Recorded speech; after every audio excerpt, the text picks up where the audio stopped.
watching Sports Talk with BWatts Entertainment. I'm your host, Bernard Watt. We said.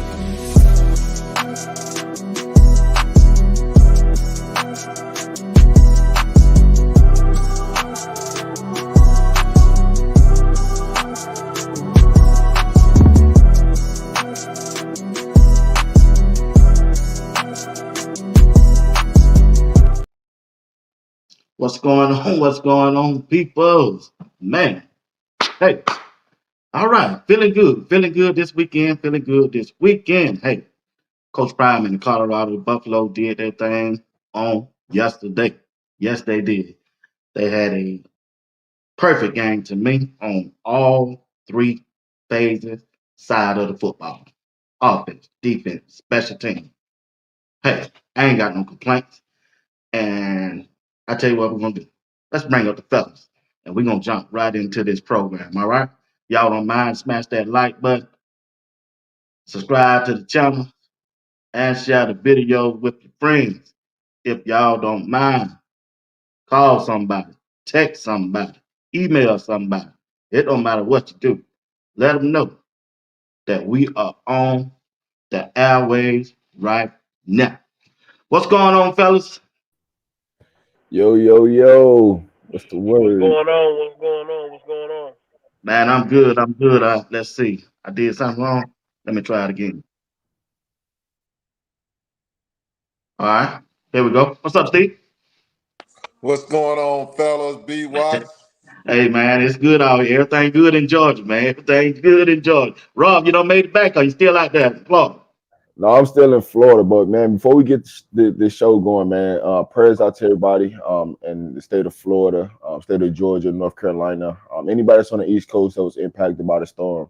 I just want to get that out the way, man, because I don't want people to think that we forgot about, the people that's on this East Coast, but man, prayers out to them. Hopefully everybody make it back safely home that came to the game. But man, let's get it going, baby. All right. Coach Trey, you good? Yes, sir. Yes, sir. Yes, sir. Yes, sir. Just got out of practice. We had to have practice because we got a long week, so we just got out of practice. So we ready to rock and roll. All right, guys. Hey, guys. Look, when I look at this game, man, I look at all three phases of the game, man. It was the first time me seeing a complete game with Colorado this year. So when I look at it, there's some key factors in the game that I think that changed the game. But before we do that, hey, I just want to give a shout out to the coaching staff, how they got their team prepared, and also the players coming out there performing, giving they all. Man, that was a excellent win for them. We 2-0 in the Big 12 conference. So when you look at the overall, without talking about the players of the game, what did y'all see and appreciate about the game? Starting with you, Coach Drake. What I appreciated is that we didn't make it more than what it was. It was a big game because it was the next game. We didn't get caught up in the Florida and Coach Prime and the boys coming back to Florida, and we stayed focused. You could tell those guys were focused. I could tell that they were focused. Looking at when Rob was doing his live, and just looking at the way they was walking, you can kind of semi tell when guys are locked in, and I could tell we were locked in. I'm so proud of these coaches for blocking the noise out. And doing a heck of a job of coaching football. That's what you see from this team right now. You see them being coached up, and you see kids taking the coaching, and you know that these young men are coachable. So I'm proud of what these guys went out. Like you say, this is the first time we put together two halves of football on all three phases. So you got to be pleased with what you saw from the Colorado Buffaloes yesterday. When you look at when they walked into that stadium, you could just tell it was a different level of focus. Them leaving the state of Colorado early to get to the state of Florida, it meant a lot, right? They can lock in. They didn't have to be around distractions. They didn't have to have people hyping them up or anything like that. It was just about the people that was in that room and setting the tone, setting the message, and come out. As you know, a lot of people didn't make the trip, so we had some injuries for players that didn't make the trip. So it was even more extra focus, for the players, for the people that didn't make the trip. Of we got to come in, handle business, set the tone, let the world know who we are, keep showing them, put it on notice, and move forward. So what the fellas did, the coaching staff, the recruiting staff, the team that they put together, it don't go unnoticed. We finally saw that they finally showed up to their Super Bowl, because everybody else's Super Bowl. It's like now you saw when they come into the match and they say, hey, now we're coming in and every game we have is a Super Bowl and we're showing up for this Super Bowl. We're going to match your intensity with the intensity that you're going to bring to the game.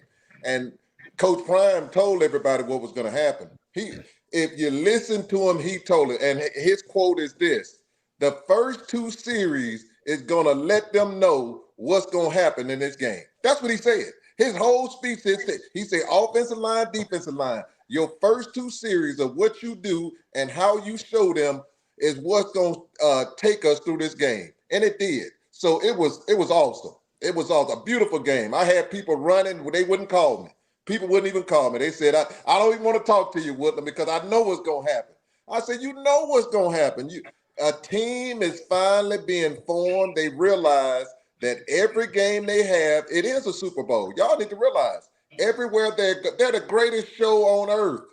If you really look about it, it reminds you of Kurt Warner there. When Kurt Warner there played, the greatest show on turf. And that's what these boys are. When they come to an arena, it's a show. You might as well think they're the Dallas Cowboys, because when they come there, it's a show. So I'll leave it as that, BWatts. Hey, Mr. Steve. We went in there. We turned UCF into Folsom Field, man. It was more Colorado fans in that thing than it was UCF fans in that thing. So don't let them tell you nothing different, because it was way more. But hey, back to why people didn't call you, because they know what they said, and they know. Hey, we looking for some people now. Some people got some answers they need to come back for. They've been running their mouth, but we gonna leave that alone. Yeah, you're right, G. I'm gonna get it. Okay, but hey, let's look at the team wise now. Let's start with our quarterback, Shador Sanders. When y'all looked at the game, how did he perform to y'all? Come on, Coach Dre. I mean, except for that first series, he did what Shador does. The first series, I think we was a little anxious. I think we should have came out and ran the ball, but I never questioned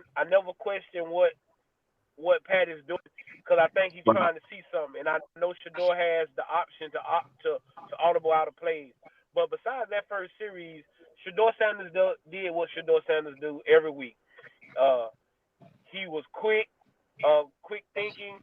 He used his legs a lot more. I saw him step up in the pocket instead of going outside. He stepped up and then went outside, like we said, and that also makes the offensive line look better. But the offensive line kept him upright, and if you keep Shador Sanders upright, there's no one better in college football. So he did what we expected him to do. And like I said, you don't have to put up 500 yards every week. Long as he putting up consistent numbers, getting touchdowns.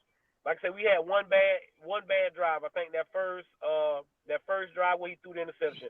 But besides that, Shador Sanders was what we expect him to be every week, a leader, a general of this football team. Yeah, I mean, when you look at all night from Shador Sanders, we only had two bad drives. It was the first drive, and it was the drive where we got all them penalties. So we really only had two bad drives all night. Other than that, it was just a level of focus from Shador Sanders. The first, I promise you, like that, because I didn't been to every game, it's semi like you can already expect how this first drive gonna go. Like, first play is gonna be a something quick to get the ball out of his hands, and so it's kind of, all right, do we run the ball first play, second play, third play? It's kind of like, you've been seeing the patterns each game. It's just a fill out. Like that first year's all the fill out. That stuff that they script in there. Shador Sanders overall, man, he did what he was supposed to do, as advertised.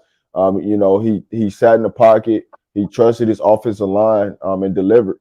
Now there are some plays where he could have easily checked the ball down. We get 10, 15 yards, but as we keep going on, the more and more we see complimentary football, the better this team gets. And that's the only thing that you really you take out of this game is complimentary football that Shador Sanders is using in his pass and the run game. Good point. Two handled his business. Two went in there and showed y'all what a professional does. A professional comes in there and they get surgical on people. You know, he went in there. He was very tactical when he made his decisions on what he wanted to do. He also ensured that he got everybody involved. If you looked at it, he was spreading that ball around. Two was spreading that ball around. You know, everybody else called him should do it, but I call him two. And it's two for a reason, because when that ball get in two hands, something getting ready to happen. And it happened. So it was a very good game. And I also tell people this one here. If you have 56 plays and only 2 of them are bad, you still got an A+ because you did an outstanding job. So people need to look at the big scheme of things sometimes, because you'll have people, oh man, bro, he had 56. If he had 56 plays and only 2, what are we talking about? I watched that Georgia game, and that great Georgia quarterback, that Heisman Trophy winner that they talking about, he didn't look too Heisman to me. He didn't look too Heisman to me. Looked like he didn't belong on that platform. So it's a big difference when your offensive line blocks for you and you get 7-8 seconds. But when you're running for your life and you got 300-some pound men running out of your 6'5", is a big difference. So Two has shown people he owns this platform when it comes to that quarterback, and they better put some respect on his name because he's doing it. Hey, I'm gonna take it a step further. There was so many distractions when people was trying to throw Shedeur Sanders off in pregame, and he wasn't going for it. I promise you. It was people trying to walk up. It was people trying to do extracurricular stuff. Everything that you can imagine people were trying to do to get him off his game, he wasn't going for it. He was laser focused. All right. I think good take on the quarterback. He did good to me. Probably one of the best all around games that I've seen. He didn't check out of the running plays, and that was a good thing I like to see. But I like to see him still run the ball more. But hey, Coach Drake, when we look at the offensive coordinator, Pat Sherman, I think this was the best. I think the best game he ever called since he been with Colorado this year to me.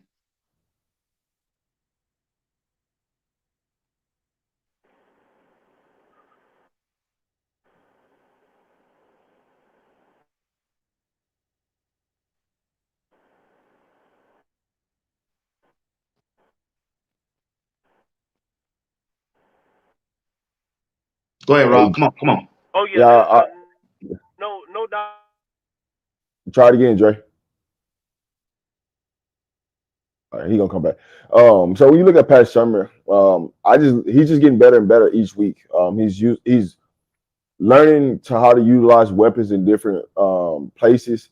If you really paid attention to this game, Travis started out on the right side of Shedeur. And then after that first or second series, he moved him to the left side of this left side. And when he moved him to the left side and he put Will Shepherd on the right side, it was just a different ballgame. The offense just started clicking. And then you start to see, he implemented the run in the situation.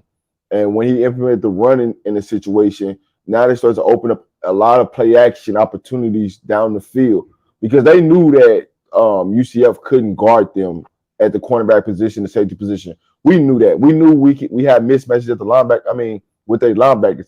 We just had to open it up, and we couldn't be one-dimensional. So what Pat Shermer is doing with his offense is showing you, like, if we just run the ball, it opens up so many opportunities, because you got to play man-to-man now. You can't, because either you're going to allow us to pop 10, 12 yards off, or you're going to give us an option for something else even better.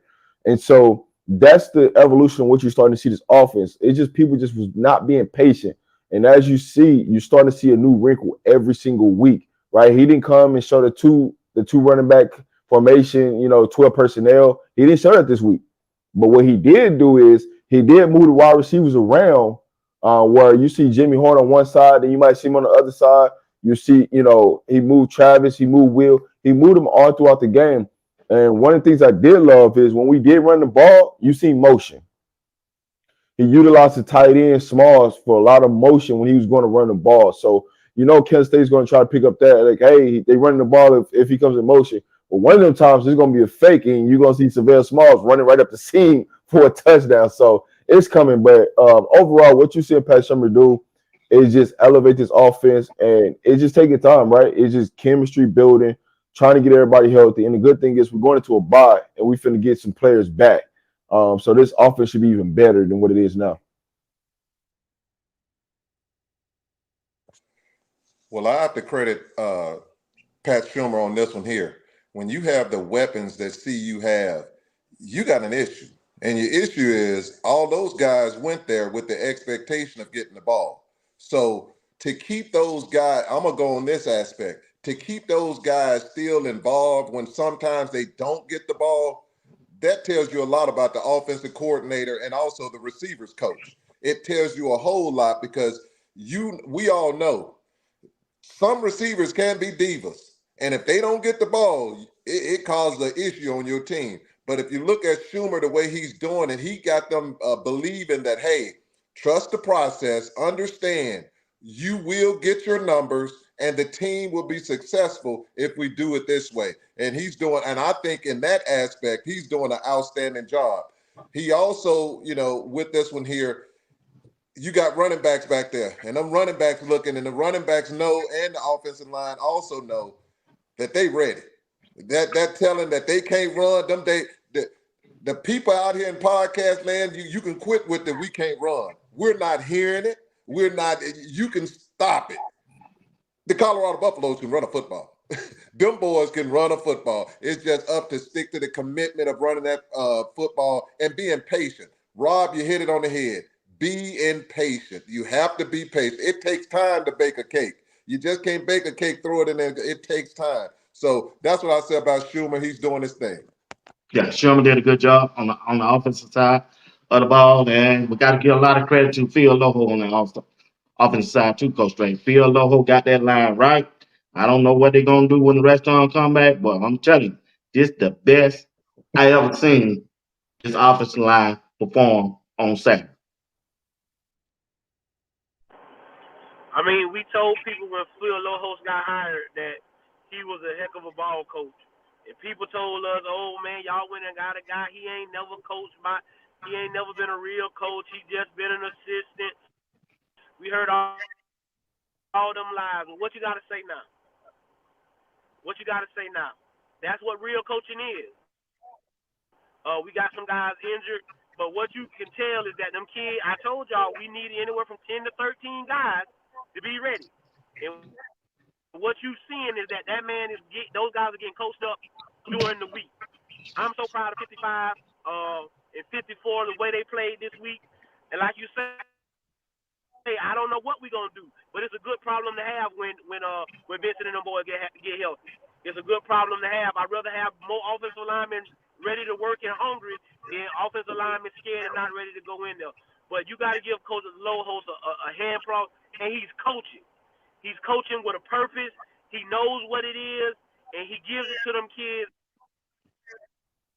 honestly. And I mean, he told y'all, nobody, when we first started, he said, nobody in this room has a starting job. We going week to week.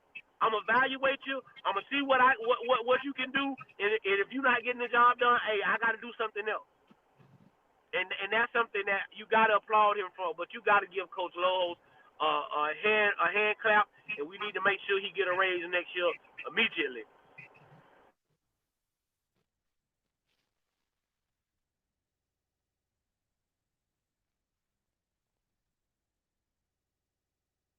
Rob, where you at, Rob? You there? Oh no, so I'll talk about so my bad. When you look at Phil Longhouse, one of the things, the areas that I constantly see every week is that the ability to adapt to whatever's going on in the game, right? The ability to talk to the offensive coordinator and give a suggestion like, hey, this is what I'm seeing from the film. Hey, let's do this. And let's try it.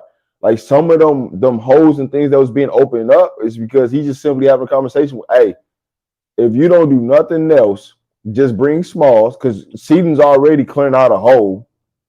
Rocky's doing what he's supposed to do, and then you got Smalls just coming in, just smashing people on the ends, letting Seaton get up to a linebacker and open up them holes up the middle. This is just sound football, right? Complimentary sound football that we're allowing our team to play, which is going to just make us better and better and better each week. So, I love everything that Phil Lohos, but I've been telling people he been coaching, and everybody trying to tell me he ain't coaching. I'm like, man, I'm at the games watching this man do his job, watching him with a tablet, watching him communicate, right? And so now you're starting to see, like you see on for some of the people that did watch Willow, you see Prime over there talking, keep dapping up the offensive line. You see people keep coming over there, and Prime didn't have nothing to say, right? Last week, Prime was on him. This week, Prime ain't had nothing to say, but great job. I don't need to say nothing, right? Because Phil's in here working, doing his job. Hey, you can't do nothing but be happy about it, because what is you really going to complain? Oh, Phil. Phil is handling his business. What I like about Phil is this here. If you're not performing, it's time to sit down. And that's what Phil does. Phil sit them down. You know, all that talking of, I'm going to bench you if you don't do it. That ain't Phil. Phil look at them in their face. Okay, you don't want to do this here? Come on over here and sit beside me and put the next person in who's ready and want to go out there and perform.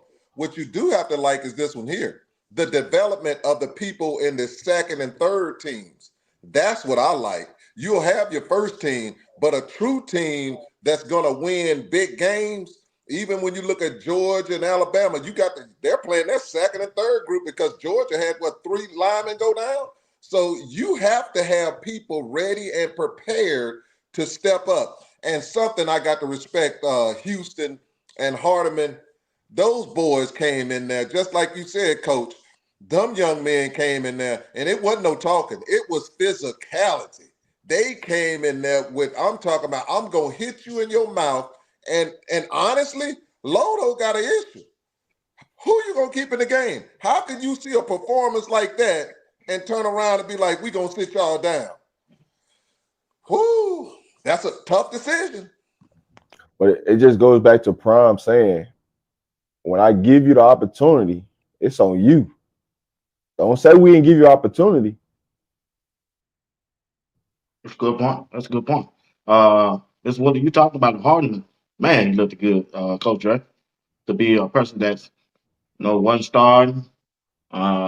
It's like he just read it, man. He dominated. He dominated. He made the difference. Man, but this, but this, but this the thing. You going against arguably one of the best defensive. When you not on the one offensive line, that means you on the two offensive line. You going against the one. See, and that's what I keep hearing people say. Oh, we need to go ones against ones. No, we don't need to go ones against ones because this makes our twos better, and it showed that this makes our twos better. Because when we needed our twos to come in and be our ones, they had been playing against ones the whole time. So I've been going against Block Bully. I've been going against Barnes. I've been going against McNeil and Coates, BJ Green, and all them guys. That's who they've been blocking in practice because them the guys they go against. So hey man, I blocked the block bullet. So why should I be scared of you guys from UCF? Why should I be? So that's what you have to understand when y'all trying to get to what Coach Prime, his methods. Now y'all get to see why he wants it like that. Why is Cotton Hood so good? Because Cotton Hood is playing on the second team guarding Travis Hunter. Okay? So for all you people that wonder, so stop acting like the man don't know what he's doing. Again, Coach Dre done told y'all no more. I'm a nobody though. Remember, I seen this show before. This whole book done been written before. He has a plan. He working his plan, and now you seeing it unfold in front of your eyes. I saw a comment say he built it from the mud. That's what we do in Florida. That's all we know how to do. It rained down here. It's muddy water. All we know how to do is go get it out the mud. He know what he's doing. So just trust what he's doing. And the biggest thing is he got guys that care. You see the care, and you got players that's bought into what he got going on. You didn't just see the offensive guys going by and giving the offensive lineman high fives. You seen the defensive coaches coming over there, patting them on the back, and everybody supporting everybody. And when you have that, that's something you can't buy at the store. That's something you can't teach. That unity, them boys had to be in Florida. Them people had to be in Florida a little extra. That was the first key thing for Prime this week. Was he got in front of that storm. He got his kids out of there. He got them down here to Florida and got them away from all the distractions. Hey, but Prime can't coach though. He don't know what he's doing. Carry on. Hey, shout out for Pat Shermer. Shout out to the whole coach staff, getting the second unit guys in, getting them some reps. That was huge this game.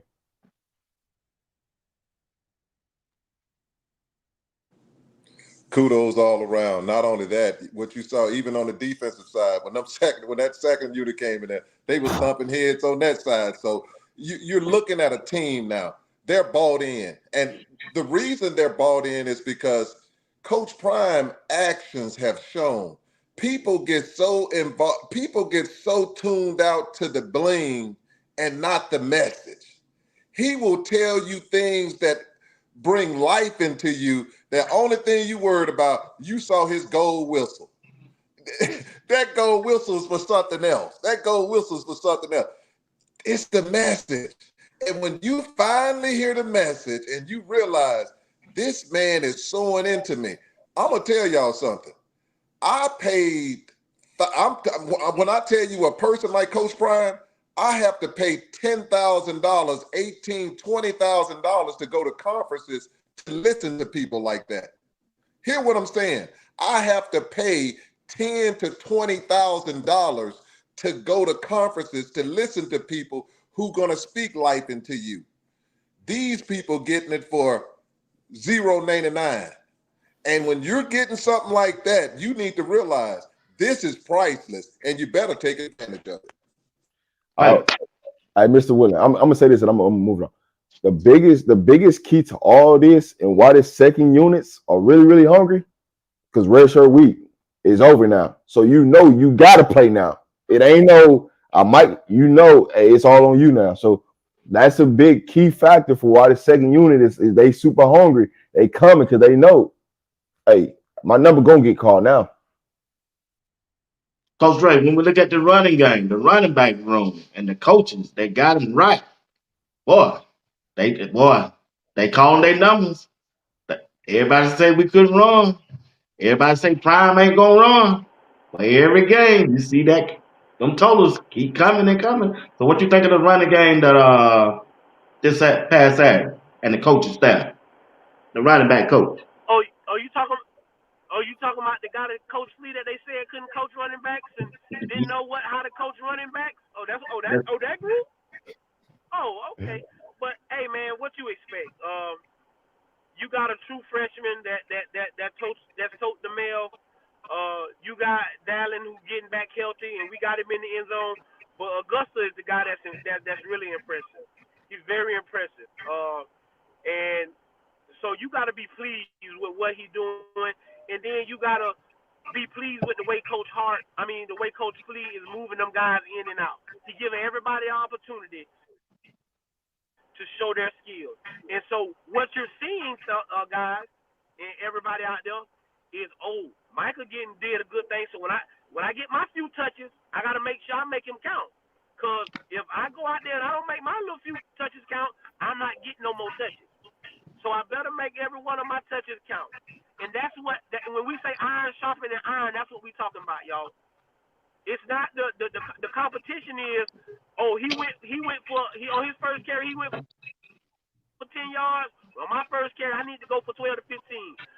Michael done scored a touchdown. Hey, I need to have an explosive run or get in the end zone. So everybody's hungry, and what you see is, go back and watch the well-off video. After Dallin Hayden scores and they go sit down on the bench, Michael say, hey, man, sit down right here by me, bro. Hey, they're with each other. Nobody's trying to fight with each other. I want you to do good because you pushing me. And like I say, you can't buy that at a store, man. What you seeing from these young men, you can't buy that at a store. So for all y'all people that said Coach Flea couldn't coach and all that other stuff, check that off your box too. Oh man, when you look at our three running back rotation, it's set up perfect. Because it just shows you we gonna keep pounding you and pounding you and pounding you. Isaiah, he the one that's in the greatest position. Reason why is you keep getting hit with hammer and a hammer and a hammer, and then you come and you hit him with the lightning. Hey, he gonna break one. So he in the best position. I don't want to start. Y'all boys go ahead and wear it down. I'm gonna clap on the sideline because when I get in, it's 1-2 and I'm going up this hole. 1, 2, and I'm up the hole. And that's what you seen on Saturday is, hey, you let Dallin punch him, you let Micah keep punching, and then you let Isaiah come in and just clean up the work. So, when you see this running back room, all they're doing is getting stronger. They're getting healthier and they're getting stronger as the game go on. And all we gotta do is just keep relying on this offensive line and running behind the offensive line. And what you're starting to see is trust in the running backs, right? Because they're not putting the ball on the ground, but they are doing enough things to open up the passing game for you. So those are the things that excite you even more, because the complementary football, what we keep talking about, complementary, is when we can run the ball, it's going to be hard to stop this offense, because now you got 4 wide receivers that you got to deal with, and it's going to be hell to pay. What you also have, what Rob hit on, is this here. You got men that are prepared, and those men are prepared because each and every day you are in the competition to get on that field. It ain't like those ones where you got, he the one, and every week, regardless if he practice hard or not practice hard, he gonna be on that field. It don't work that way in this running back room. You could have a 200-yard game and turn around and don't do what you're supposed to in practice and hit them books. You won't even get on the field, and that's the way it should be. You have people on this team, and not just in the running back room, the receiver room, and I can't wait to get on the edges. The edges room, you don't show up or you get hurt, you might not see your spot again, because once you get out there and that person sees that your job is to make sure that person never get on that field again. And that's what them young men are doing. They love each other, but they understand this is a competition. We can love each other, but when I'm out there, my job is to make sure you ain't getting on this field. And that's what they're doing. And they need to continue to do a great job and support each other. Hey, I'm gonna say this. The how much respect the wide receivers got for this running back room, the wide receivers telling them, hey, coach, run the ball. Run the ball, coach. Hey, run the ball, coach. When you see them run the ball, coach. Right. Keep pounding them. Right. You're right about that, Rod. Yeah. I see it all the time even on TV they showing. Especially Trav. Trav said, come on, go back in. What you doing? Go back again. But that's an Because encouraging thing to see. Coach Ray, let's switch to this defensive side. There's money on the motherfucking floor. Defensive coordinator, Robert Levis, said, hey, that's money on the floor. The job this dude is doing in his first year, who the naysayers before the season started saying, man, y'all got a defensive coordinator. He ain't never called no play before. Man, y'all ain't gonna do nothing, man. What Prime doing? When you look at the job that Robert Livingston is doing on the defensive side of the ball, tell me your opinion of it. I'm gonna keep saying this. If we ain't talking about Robert Livingston being one of the best defensive coordinators in the country, what we talking about? What we talking about? He proved it every week. Every week he done got better. Every week he done did something that you didn't expect. And then Silman Craig got right on TV and told y'all exactly what we've been telling y'all for weeks. Hey, he didn't come in here with no playbook. He had no playbook. He had nothing written down. He said, hey, hey, what y'all guys like to do? We're going to do what y'all do best. We're going to do it fast. We're going to get there quick. We're going to be physical. And we're going to do what y'all do best. Thanks. When them people said, Cam, what's the key to being so? Hey, Coach, I got to give it up to Coach Livingston. Coach Livingston. But we gotta name nobody calling defense that y'all didn't hear about. But he had all the characteristics that Prime talk about on his wall. He has the faith of guys that Coach Prime trusts and love like that. And so he knew that this guy wasn't going to give anything less than his best. And this is the key point to everything, is that when you get a man, you don't find many men who get defensive coordinator, offensive coordinator jobs who don't want somebody who they know in their corner for them to hire. Hey, coach, you got to hire him just so I can feel comfortable. Robert Livingston wanted none of that. Oh, that's who you got on your coaching staff? I can rock with that. I can roll with that. Oh, you got Warren Sapp for gold jacket. You got Damian Lewis, who done played in the NFL. Well, I can rock with that. You got a dude you've been with for 20 years that they said can't coach linebackers. Oh, well, I'm going to just make sure that they can see that he can coach linebackers. I can work with that. You got a DB coach back there that done coached 10 years that played 10 years in the NFL and coach Travis Hunter and all them other guys at Jackson State that y'all say can't coach. Oh, I can work with that. But you cooking, Hey, boy. Good but coach. that's what it's all about. But like I told y'all, man, work don't care about. Work don't care about who get it done. They just get it done, and these guys are proven. And that's what I tried to tell people last year. Hart and Mathis, they proven. Hey, y'all remember Dennis Thurman when he was at Jackson State? He had the best defense in the country. And you know who was on that coaching staff? Hart and Mathis. But you know. We'll know, man. But like I say, if you ain't talking about that kid, that man being one of the best defensive coordinators in the country, I don't know what to tell you. And in a couple weeks, you're gonna have me right here saying he's the best defensive coordinator in the country. Cause I'm looking at everybody, and I just don't see nobody doing what Livingston doing. I think he gave up 7 points. He done gave up 7 points each quarter. Who doing that? So we'll see. Hey, Robert Livingston keeps saying money on the floor because he's speaking for everybody on the defensive side because everybody about to get a raise. It ain't going to be just him. It's going to be the players. They finna get a raise because they finna go to the NFL, and the whole position coach about to get a raise. So when he talk about that money on the floor, he talking about for everybody. Hey, Rob, when you said that, you see Coach Prime in the background. Yeah. Money on the floor for everybody. Hey, the more this defense keeps playing and playing faster, each week this defense is playing faster and faster and faster. And you wonder why. He ain't doing nothing complicated. He simply say, play to your strength and we going to work around it. Do what you do best and we going to figure everything else out from here. If you listen to every DB say, hey, man, I love playing in his system. Why? Because you got these simple rules to follow. You follow these simple rules. You follow these simple keys. You going to play. And the last thing you got to do is just watch film. I'm going to give you this each week, and I'm going to do this. We might change the terminology of what we call something on a week-to-week basis, but outside of that, hey, we here to head hunt and get this money because there's too much money laying on the ground. And what's the biggest thing everybody want to keep talking about? NIL money and this, that. Okay, cool.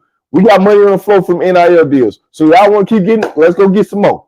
And as each week you keep saying, more and more cover our players with NIL deals because we still have money on the floor during the game. I listen. This defense still have money on the floor. They still have money on the floor. So you think they're not hungry to go into K-State, knowing that's another challenge, knowing that Dylan Edwards coming and they got all this big running game and this. Okay, cool. We feel get the money on the floor that game too. But as you see overall, what Robert Livingston is doing is when you talk about culture. Robert Livingston is creating a culture on defense. And I promise you, a lot of these defensive players that was at that game that left that sideline from UCF, that came onto the Colorado side, they'll be about it soon because of the culture that he's building. Money on the floor, baby.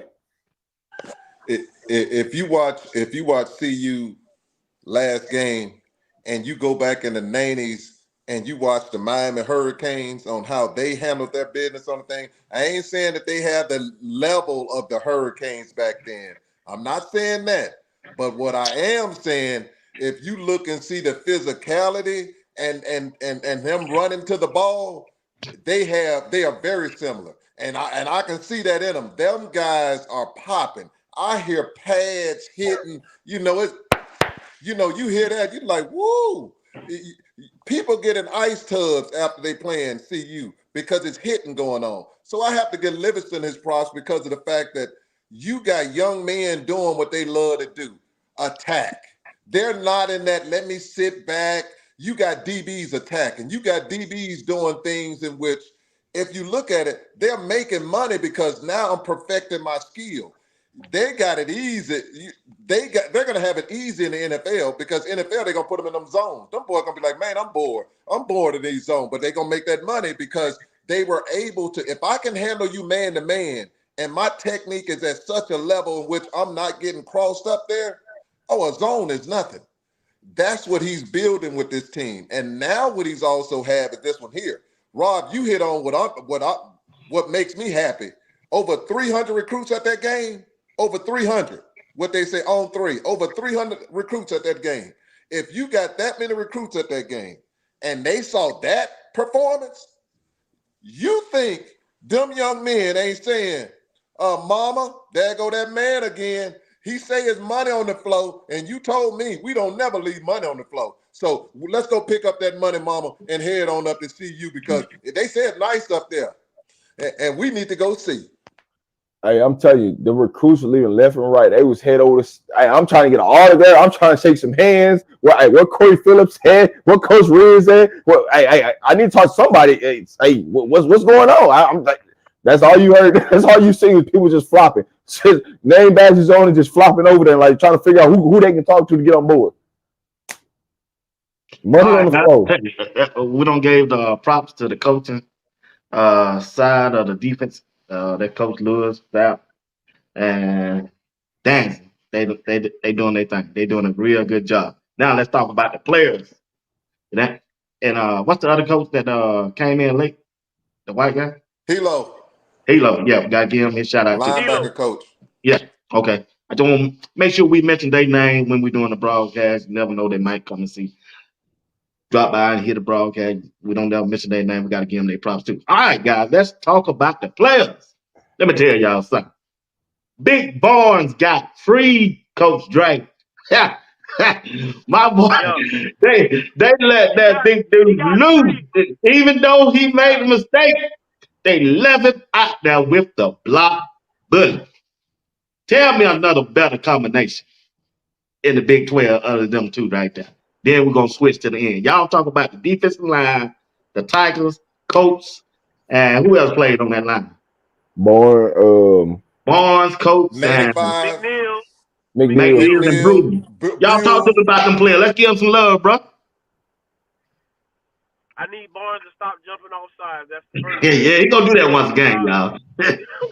I need my dog to stop jumping off sides. But besides that, it's hard. It's hard when you got a kid who, if he probably was at the University of Alabama, he'd be in the rotation of not starting. Block bully is what he is. He's Prime told you he's the leader. He's the leader of this bunch. They when he's out there, I'm pretty sure Barnes feel a little better because now they don't know who to double team. So is the center gonna help back? Is he gonna help on the one technique, or is he gonna try to get up to try to help to get the Barnes? And then when you get McNeil in there, you got somebody with some speed. He quick with his hands, and then Coates is consistent. He consistently, his motor keep going. He calls and fumbles. Another calls fumble this week. He's just consistent. So when people say, "Why y'all got Coates out there, man?" We don't want to hear that no more neither. That's why he got the L on his chest, because he's consistent, and that's what Coach Prime want to see. But when you got Block Bully and Barnes in there, and Block Bully, I mean, he's slamming people on the ground. I mean, what? I like to throw his back out, boy. Boom. Yeah, he thought. Hey, listen, he thought he had a penalty. Yeah, he did. You see Warren Sapp say, "That's not on you. That's not on you. It's a hole." Yeah. He was like, "What I did? I just tackled the man." But they haven't. But this is the thing. They having fun. They having fun. That's the key thing. They're having fun. They out there having fun. They jumping around. They believe in one another. And what they know is when you got Hill Green in there and Bentley, and now with what we saw from Webster, they feel confident with what they got in them linebackers. They feel confident that, hey, we can do our job because these linebackers gonna clean it up. They're gonna scrape. They're gonna fill the gap. So that makes it easier for a defensive line. Like I've been saying, the defensive line help the linebackers with you get what I'm saying? The linebackers help the defensive line feel good. So it was great to see Barnes do. Like I said, I know BWatts happy his boy out there doing his thing. Then he jumped off side. I said I should call BWatts and tell him. I saw it. I said, no, but they didn't take him out though, Coach Drake. They didn't take him out. No, they took him out right there. They took him out that play. They put him back, but they took him out that play when he. Oh, they did. They took him out, put the throws in. Oh, I got to send that message out. I can't wait till we get out. I say, well, don't take him out no more. Let him stay in there now. I'll say this: Go ahead, Rob. the person that is not being talked about that's coming on is Ray Bill. A lot of people ain't noticing, but 47 is starting to pick it up, and if he starts to pick it up, and you take out when you do take out Barnes and you do take out Block Bully and Ray's going, boy, he coming with power and speed. It ain't no reason we have 13 TFLs. We was in the backfield all night. And we started wearing down KJ. KJ got to the point where he didn't even want to run the ball. He kept telling coach, hey, stop calling run plays for me. Stop. Because I ain't trying to run the ball. Oh, I'm going to get there. So when we switch over to this linebacker. Hey, he got to the point where he's like, hey, coach, stop calling these plays. Hey, listen, Harvey, he was checking this stuff out the game. Hey man, bring somebody else in. Because he couldn't go nowhere. I'm talking about we was causing havoc up the middle where these players where they normally get up to the linebacker, they can't even get. They ain't even sniffing our linebackers because they just shooting a hole. Our linebackers was just shooting gaps all night, and that's all we said. It's hard to block Bully and Bowens at the same time. They taking up 3 people. You got to have a quarterback and throw that ball on us. You ain't gonna run that ball on us now. Ain't no running back finna get off for no 150 yards on us. Yes, ain't. But I'm just saying, the person that you need to watch out on that's coming on really strong is Ray Bill. 47. He's starting to pick, his motor's starting to pick up. He started getting in that football shape, and I don't think a lot of people are paying attention to him. But on third downs, he was causing some havoc. I look at it this way. People, it ain't just one person. It's a collective.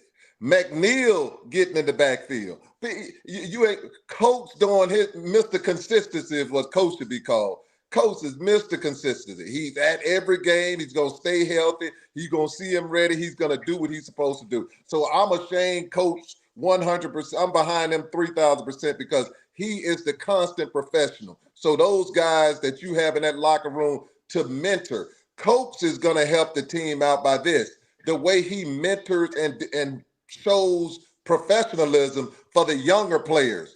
That's what you want them to see, the stars behind him. You want them to see this is what you have to do to represent the Colorado Buffaloes and to lead your group of guys when it's your turn. So you got that.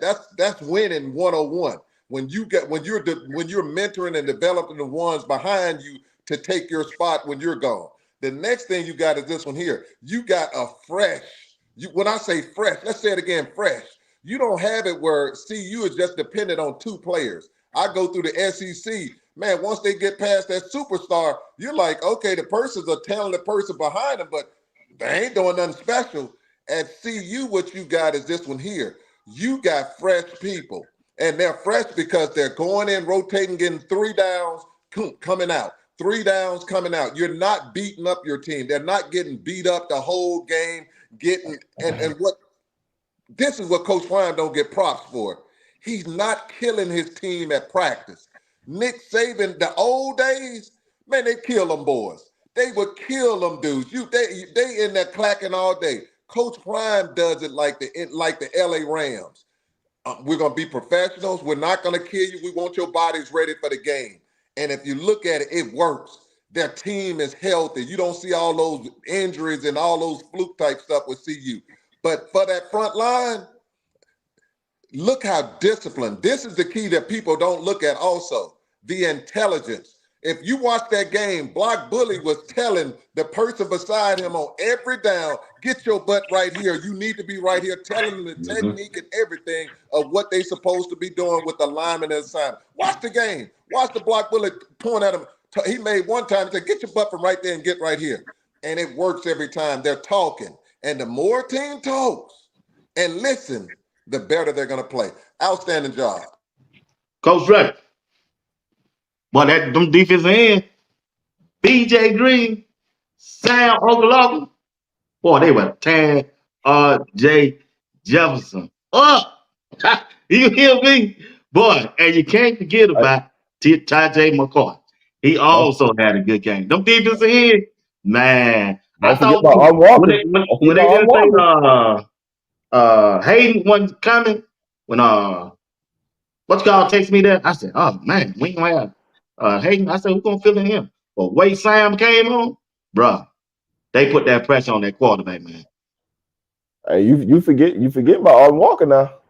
Yeah, If you all the one. please. Yeah, no, I ain't forgot about it. It just slipped my mind. Yeah, he did good too, man. All four of them guys, they put that Man, pressure. They got up the field. Go ahead, Coach Ray.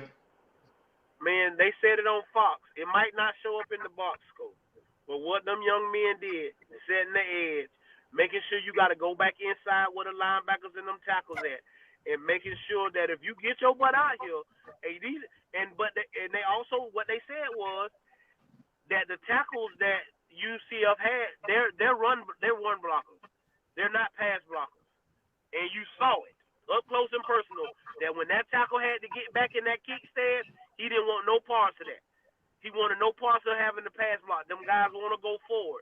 So when you make guys uncomfortable, that's what you get. But BJ Green been turning it on every week. Every week he been getting better and better and better and better. So he's showing you why we went and got him. And I heard when he got here, oh, he ain't gonna be good. Y'all went and got a nobody, and he just is. Y'all just again, man. All y'all doing is adding fuel to the fire. The kid is about business, and then when you, like I say, I just look at his family, and I see what when I see his family, I see what kind of how he been raised, and the way he take care of his brother and his sister and stuff. That kid got something to play for. He got a purpose. I done told y'all. I didn't come up with. Hey man, I didn't come up with that out of nowhere. When them kids got purpose, they can stand on business. Cause what's Hey, business without his purpose? mom and dad support him too. Listen, that's what I'm saying. But they support him because they know that boy playing for a purpose. He playing for a purpose.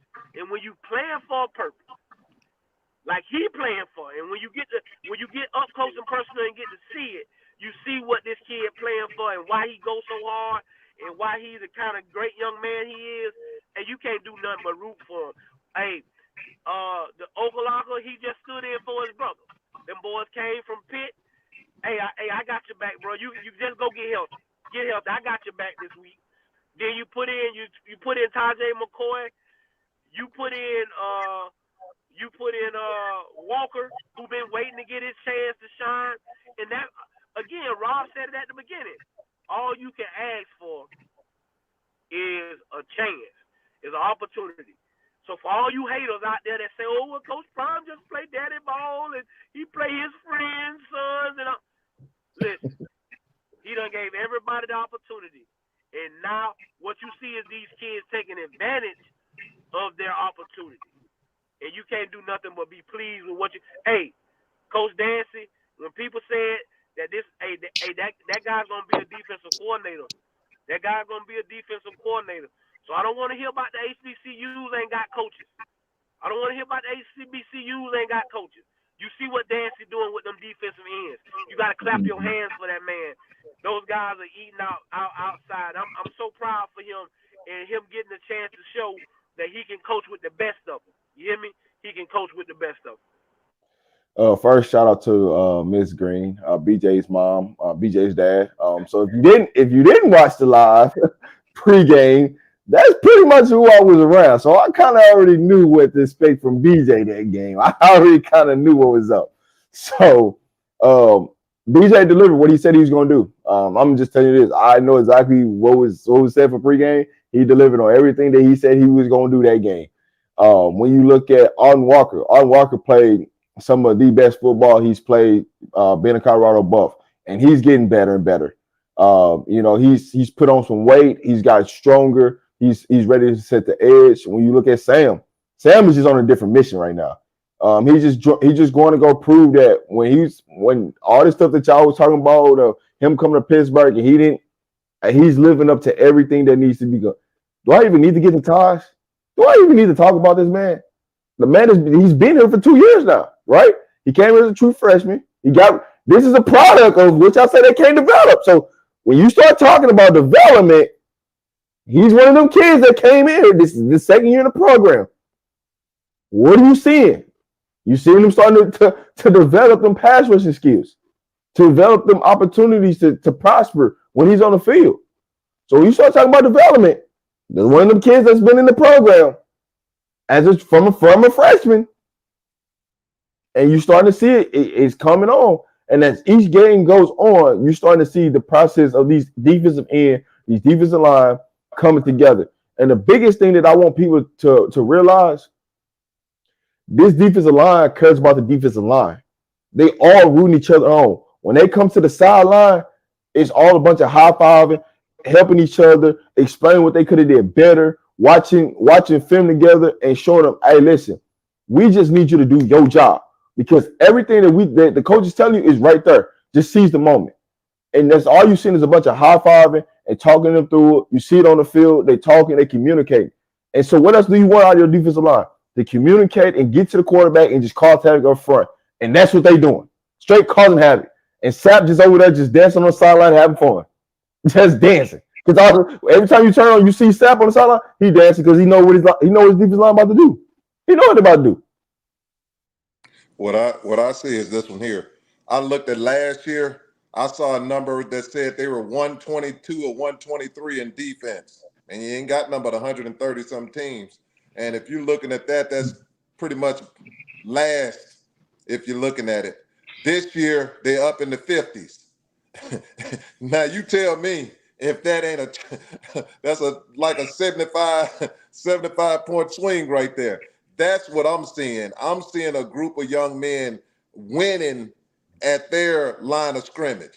And that's what I like about Coach Dancy. Every time I see Coach Dancy, he say, not only are you going to pin them, I want you to hold them up. And once you hold them up, you throw them, and then you make the play. And I saw that continuous in the game. They were holding them doggone tackles up on that edge and moving them like they were rag dolls. And the running, I saw on so many that before Harvey got the ball, the edge was looking at him like that, getting ready to hit him. And then Sammy O said, no, you ain't got the ball. Let me hit the quarterback right quick, and nailed the quarterback. They were disciplined. They're smart. They understand football now. They understand we don't have to go in here and get all of these numbers trying to get a sack every play. Let's make the right play. The right play is alignment and assignment, being where I'm supposed to be, hitting the person the coach told me to hit, and then follow the ball. And when they do that, their numbers skyrocket as far as the defense. Let me go back again with their defense. If you look at it on this defense, go even the Nebraska game.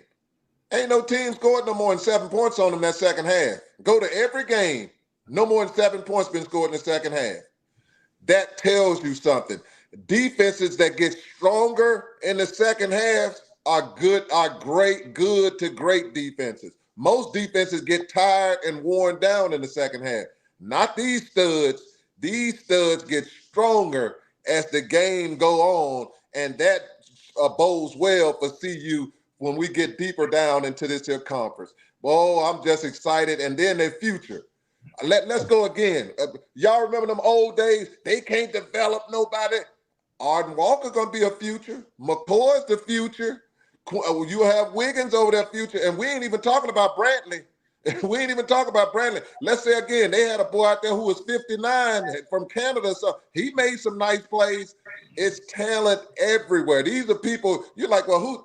They have talent everywhere. Those boys just saying, Coach Prime is telling them, you do what you're supposed to. I'm going to put you at the show. Now it's your job to show the people why you're here. And they're doing it.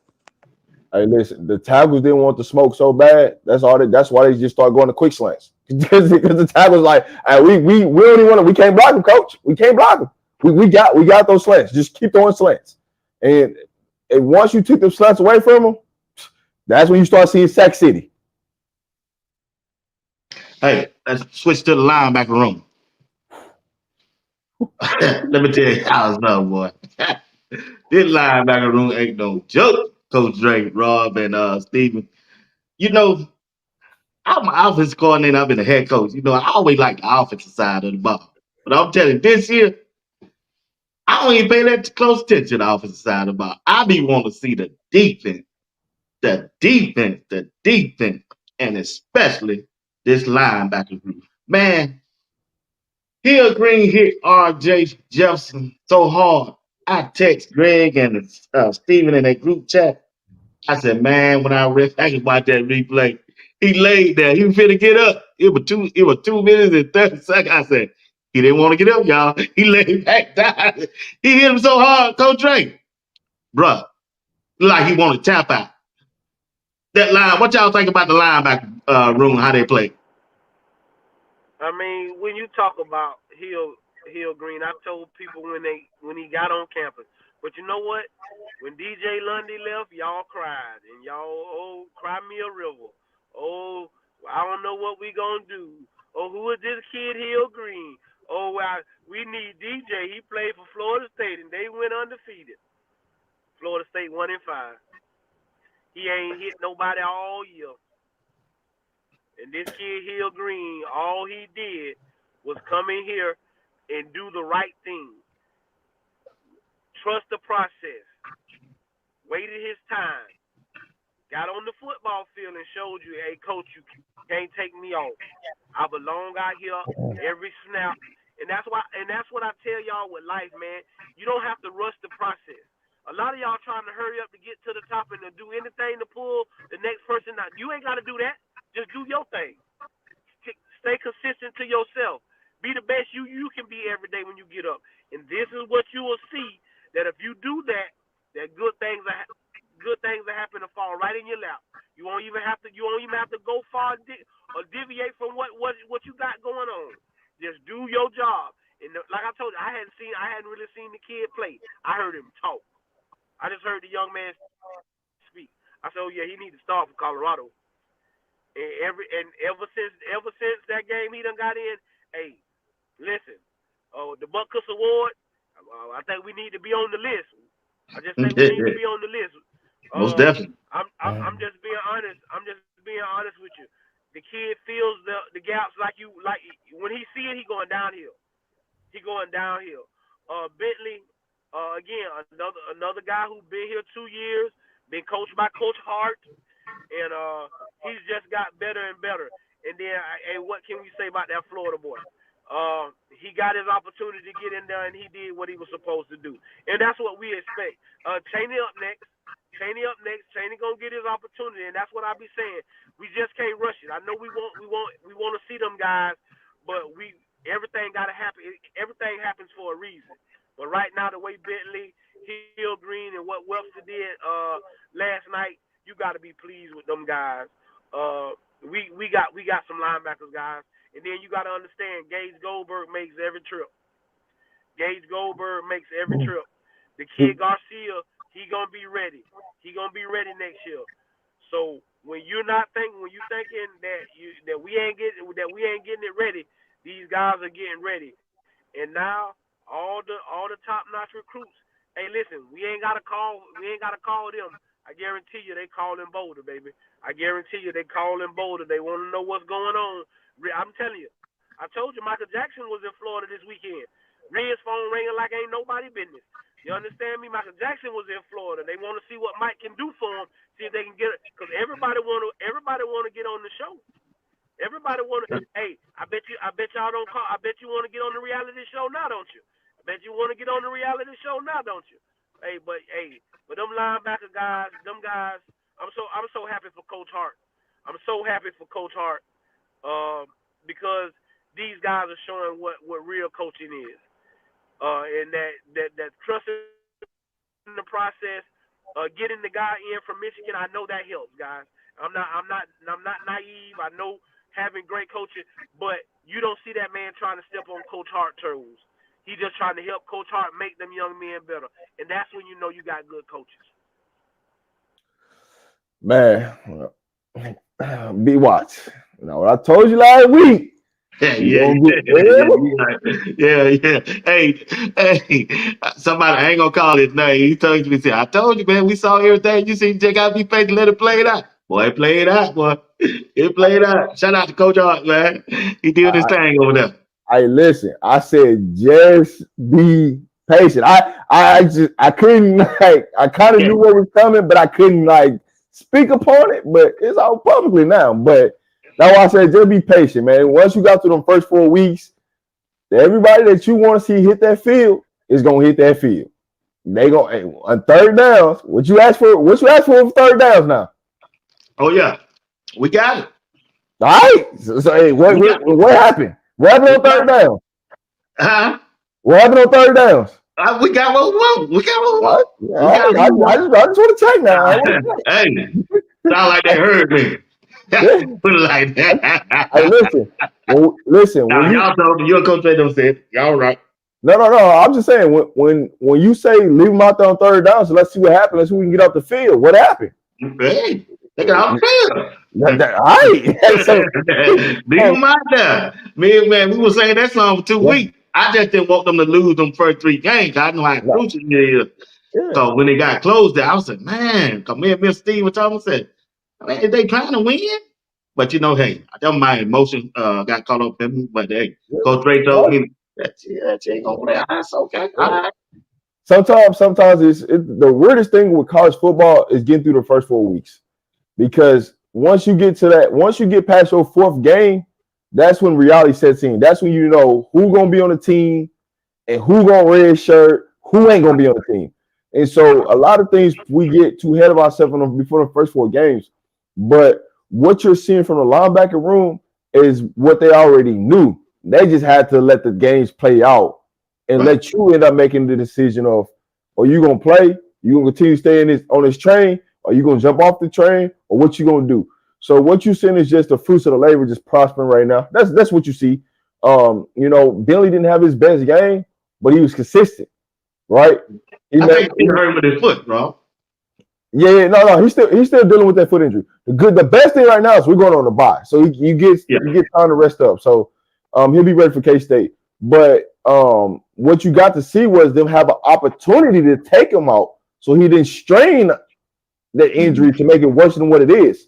So you got to put in a Jalen Webster to come in and let him flash, let him go make plays, let him make a forced fumble. Now that first play, KJ made him make a business decision. Oh yeah, yeah. KJ got him on that one. Yeah. The second play, he said, "You know what? I made the wrong business decision last time. I'm gonna make a better business decision this time." And so that's what happened with that fumble, because he said, "Hey, you ain't gonna get it twice now. You got me once, and I just have to hear from Coach Hart.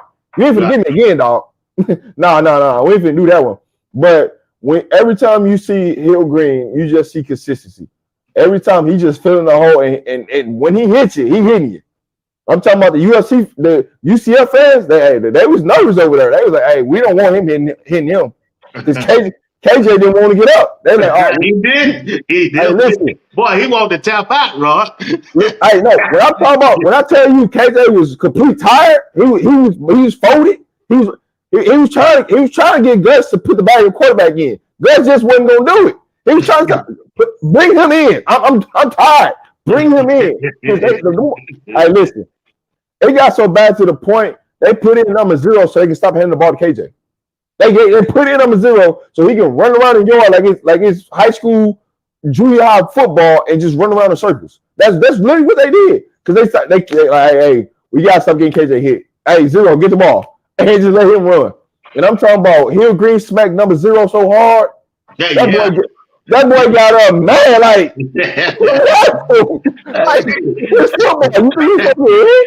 no ball hit all 4 quarters to the horn sound, boy.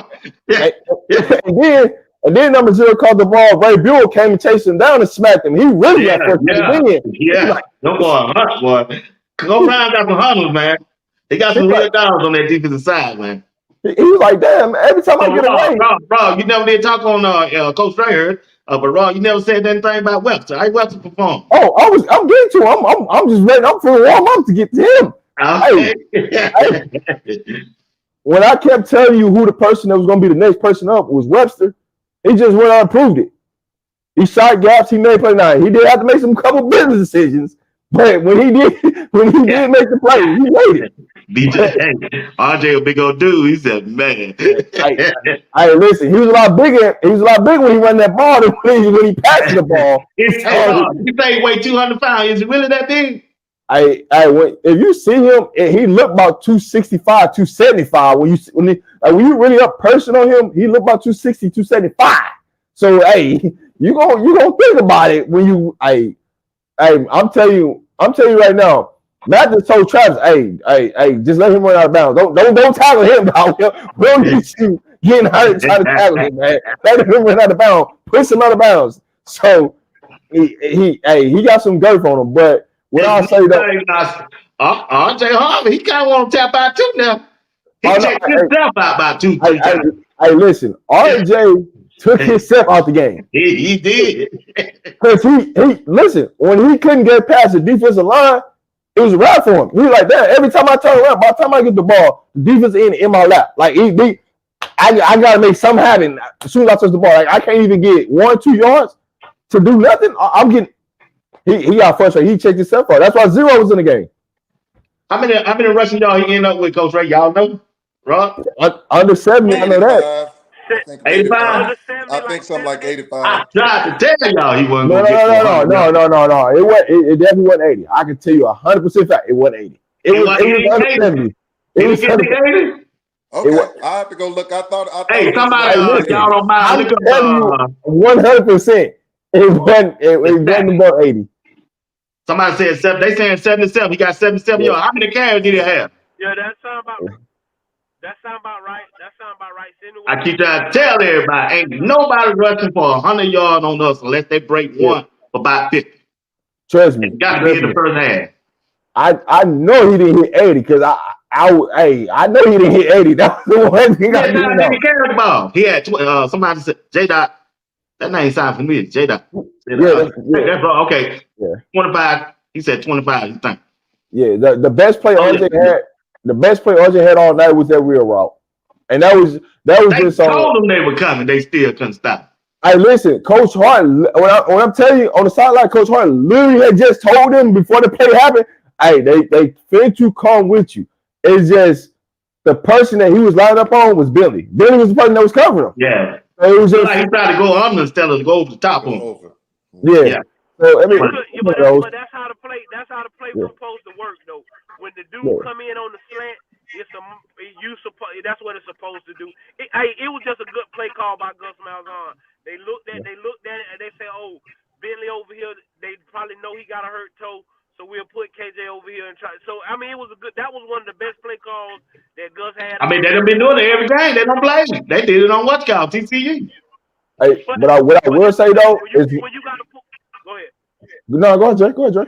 They did it 3 times on TCU. If you got to pull that out early in the game like that, you know you're scared. You in trouble. You know you're scared. You in trouble because you knew you couldn't run the ball. So I got to find a way to manipulate the defense. So I got to give him kudos. That was the best play he called all night. Yeah. I will say this: when they did try to run that play a couple times, he didn't. Oh no, he didn't get a sniff to get the ball there because we was on his backside. Hey, come here. You ain't getting that one off again. But no, our linebackers they played well. They played tremendously well. Billy, he fought through his injury. He made plays when he needed to. Some plays you could tell that the injury affected him, but overall, man, you got what you got a linebacker play, especially when they bring him. I think Hill Green, he played majority of the game. I don't think he didn't really come out that much. He didn't come. I ain't seen him come out now. Yeah, he was playing every down. The only people that was coming, the people that was alternating was Jalen and Bentley. So you got like what you see. But one thing I do say is when you do bring in Jalen, you bring in speed that can cover running back out the backfield. So that is a tremendous help for us in that sense. So we figuring it out. Chainsaw did that too at the end. I seen Chainsaw in there. Yeah. When they finally took out Hill Green, when they knew definitively like the game's over, like they put the whole second unit in, like the whole the Brandon Swain, the true freshman, he played on the defensive line. Number 59, Webb, he played. They bring in Hodge at corner. They bring in the whole second unit came in. Yeah. I think we played everybody we brung on the trip. That's great. I think we played everybody we brung on the trip. The only person that didn't play, that didn't get in the game, was the third string quarterback. But outside of that, everybody played. All right, Steven, get in there, man. Well, it's easy to get into here because what people got to realize how good your linebacker group is. You had 2 people redshirt, and they happen to be linebackers. What does that tell you? If you're going to have 2 people redshirt that are linebackers, and one of them was starting, and the other one was getting a lot of playing time too, it lets you know how deep that linebacker group is. It lets you know that it ain't just Hill, Green, and Bentley. You got 3 more behind them that the coaching group looking at is saying, hey, these young men here young, but they ready. We got some talent in this room. And what I like is the production. What told me everything I need to know, just like Coach Dre say, I listened to Hill Green, an adult, a professional and adult in the room. Him and Bentley, I have so much respect for. Bentley last year, what Bentley went through, starting all them games, and to get pulled like he got pulled and told to sit his butt down, and still had to stay professional and go through it and be able to get back in, pick up his production like he did last year, and turn this year around. Now, come back to this year. You got a person, Hill Green, who got there. Everybody who watched Hill Green at practice, this ain't like it's new. They knew what they had in practice. Every player on that team, if you think he hitting now, how you think he was hitting when they told him he was sitting on that bench? He probably was taking their heads off, and they probably told him, Coach, we can't be live in here with that guy. That guy got some anger issues right there, and he's putting it on these first string. So let's do something right here. Let's just gently move him up to that first string, because we ain't gonna keep running backs if he stay here. It's not a good business decision. He was so professional that he didn't come in there and say, man, are you serious? I went to the University of Michigan. This dude, come on now. I'm way better than this dude. He waited. He stayed professional. He studied. If you look at him, what I like about him is this. They understand what those 2, the block bully and Barnes and my boy Coach does for them. Barnes and block bully taking up them double teams, that's a tag team. If you take up a double team, that means I'm clean with offensive linemen. They don't get touched. And when they don't get touched, that means that they got a lane to go through, and that gap. And when they go through it, please, mama, don't let that man hit me like that again. It reminds you of baby boy. When old Ben Raines went behind him and put him in that headlock and slapped him upside the head. Say, I got you, boy. Call for your mama. And that's what Hill Green say. Call for your mama, boy. I like it. Lick him upside the head. Call for your mama, because I got you. and that's what happens when you go in that gap as a running back. Harvey went through there, and he told him, I got you. Call for mama. Call because I got you. And that's what he does. And it suffocates you. What I realize is this. If you hit somebody in the mouth and you hit them hard, because football has changed a little bit. It's not as physical as it used to be. Hill Green different. Hill Green is old school. Oh, yeah, and when you're hitting somebody like that, that's different. And people are gonna, hey, if you look at it, they said, Uncle, I hate to say it, but UCF tapped out. They tapped out. They was like, I don't want no more of this. I don't want this whooping. When you look at KJ, when you look at KJ and at the last drop he had, he just knew when the second team came in that he was just gonna play bully ball. And when them boys came up was hungry, they started smacking him. He was, every time he got tackled, he stayed on the ground extra 10, 15 seconds. Rod, that 4th quarter, bro, tapped out there. I'm telling you now. I'm telling y'all, bro. That second unit was coming like heat missiles. Like they was saying. And that second unit be hungry when they come in, Coach Dre. They want their playing time too, Coach Dre. They want, but see what the thing is, you don't wanna let your brothers down. They done played so good. You don't want to give up no touchdowns on your watch. You don't want to get in the film room today and be like, oh man, when they get to this part of the game, You know, it's gonna be laughing and a lot. You know, we've been critiquing little stuff, and we begin in here high fiving in the film room, and then we get to us, and now it's critiquing time. So them guys played with a lot of compassion, a lot of focus, and that's all you want is your opportunity to put something on film to show that you ready, to show that you prepared, that you ain't just standing there on the sideline, that you've been taking mental reps, you've been staying in tune to the football game, and when your number is called, you ready to step in there and play. And that's all you saw from them guys. So you gotta be pleased with what you've been seeing. But like I say, I'm glad we got an off week so we can get a little healthier, get some guys back. But when we get some guys back, like you say, the coaches got some good decisions to have to make because guys are really playing great football. UCF, they just didn't have it. They just didn't have it. They once they realized that they couldn't run the football, and I told y'all, if you make KJ throw it, he'll throw it to us. If you make KJ throw it, he'll throw it to us. That ain't what they brought him there. That ain't what you brought him there to do. But then what y'all really don't know is UCF ain't on the same page as a football team right now. Like, it's kids and parents that's upset because they don't even think that RJ should be the quarterback. They think the other kid that KJ shouldn't be they think the other kid that they got from Miami should be the quarterback. And they voice their opinion publicly. So that's one of the Gus's biggest problems right now is he has a team full of selfish. He got selfish players and not selfless players. We got selfless players and not selfish players. And you know what I'm saying? And I hate it for Gus because I think Gus is a great football coach and a great human being. But right now, he got some real problems at UCF. And it's going to bubble up to the forefront if they don't come down here next week and beat the Gators. Hey, listen, it was 8 minutes and 38 seconds left in the fourth quarter when all UCF fans left. And there wasn't nothing but Colorado fans in there. And all you heard in the stadium was Skull Buffs just being chanted. And you could just see the depression on the UCF side, like, how in the hell do y'all come to our stadium and start chanting and we getting blown out at home? Like, how does this happen? But when you look around it was nothing but Colorado fans in there, like the entire fourth quarter, because all the UCF fans was gone. There wasn't nothing but Colorado fans. And also all you seen was chants of Colorado. The fight song was going on. It was Skull Buffs, and it was getting louder and louder. They on offense. We said we got defensive chants going on. Who's at home?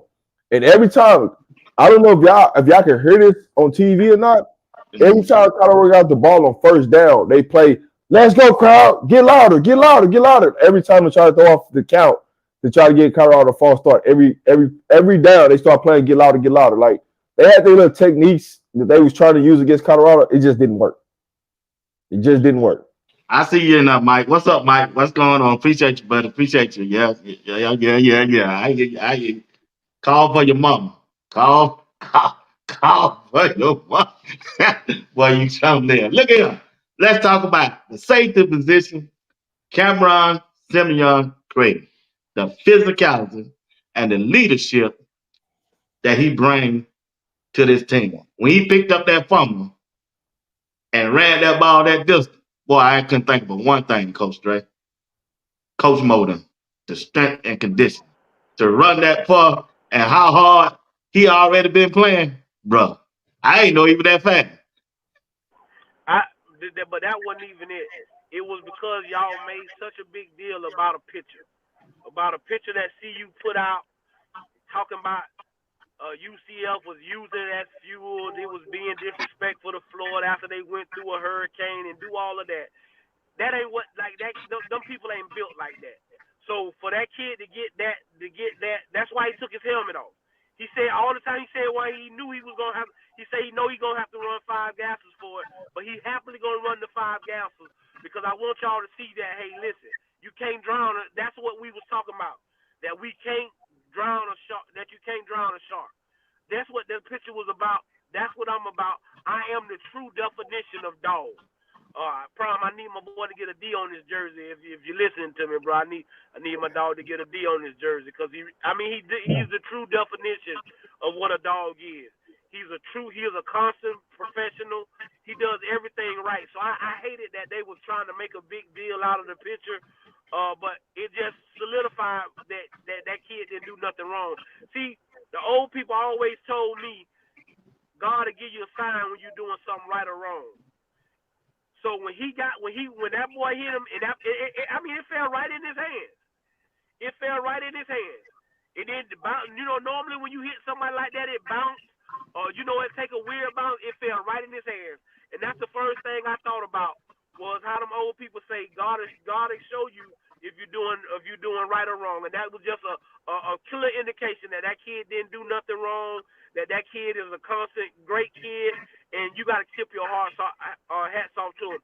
He's the surefire leader of that defense. There's no ifs, ands, and buts about it. Preston Hodge came back, played a great game. He reset the football game. Shador threw a pick. Then, like I told you, if you make him throw the ball, he gonna throw it to you. There ain't no ifs, ands, and buts about it. He gonna throw it right to you. You ain't even gotta look for it. He gonna throw it right in your hands. And so he reset the game, and then we went out and did what we went out and did what we supposed to do. I mean, Travis Hunter is who he said he is. No disrespect to Richard Sherman, Bland. Don't never call that kid that again in your life. He's very much more than that. He's just arguably and he stroked the pose for y'all to let y'all know, hey, listen, if we ain't talking about us getting the Heisman, then I don't know what you're saying. Hey, listen, and I understand Jalen Milroe doing his thing and Cam Ward doing his thing, but they're not Shador Sanders. And then DJ just did his thing. He was constant. He was good. But like I said, you knew you weren't gonna really get too many balls thrown your way until they had to start trying to throw the ball. And we got to work a little bit on that. But on those crossing, on the little underneath stuff. But I think we tried to go to a zone. We tried something different from the man to man. So we was trying something. And so now I think, and we know with Livingston, when you give him a chance to get something on film and get to go doctor it up, he gonna doctor it up. So I guarantee you we'll be ready the next time we see that. But you got to be happy. And then Carter Stoudemire, he's done nothing but been consistent in playing that spot. He's been consistent in playing that spot, and you got to be happy with that. Again, guys, everything in that secondary can come back except for Travis. I mean, even Travis could come back if he wanted to, but we know he's not. But everything in that secondary comes back, and that's a scary thought. That's a scary thought. That's a scary thought. When you look at Cam, that was just like an overly blessed opportunity that's been coming for a while, and they just finally landed at the right moment, at the right time to just go ahead and put the nail in the coffin, right? Soon as in doubt, when they thought they had a chance and they thought something was gonna happen, they thought something was gonna break, we gonna make a play on defense. So man, what Cam is the guy I took before the game started. That was the guy I went with. Cam's some credit. So what he did, I knew it. I got a clip coming for all y'all after the game with Cam and Will Shepherd. So y'all stay tuned. It's gonna drop sometime this week. So I got something for y'all after the game. But when you talk about the secondary, when you talk about, I don't know who's in UCF scouting department who keep thinking that they gonna keep trying Preston Hodge, like that's gonna work for them. It ain't, man. We knew situations like that was gonna come. When we reset the game from that interception, you could just tell that, the whole momentum out of the bounce house just got taken away from them. It just got taken away. Like it wasn't no bounce house because the fans wasn't bouncing. It wasn't nothing rocking. It was quiet. And then we go down there and we go and Travis score. And from there on, it was our quarterback suck. Our quarterback suck. We know he ain't no good. And the fans just start turning on him. It was just terrible. But to get back on topic, right, with our secondary, they played their butts off. Now, do we give up a couple slap passes, 3 plays in a row? Yeah. But overall, you didn't see no catches really. The person that came in running their mouth, what did he end up with? All you did was end up on Twitter apologizing to Travis and letting him know he's the best player. Something that we already knew. But you got to do something to fill yourself up at the end of the day, right? UCF, they tried everything they can to get themselves going. And what I told you, don't poke the bear. Richard Sherman poked Travis Hunter. So he hurts you from the get-go. So, Travis going out there, just doing what he's supposed to do, having his Heisman moment. And, we did what we're supposed to do. But shout out to, this entire secondary. Can't forget about DJ. DJ played a lot better this game than he had last game. So you got to get credit due on that part. Carter, consistency, right? Stay in the line, stand with his assignment.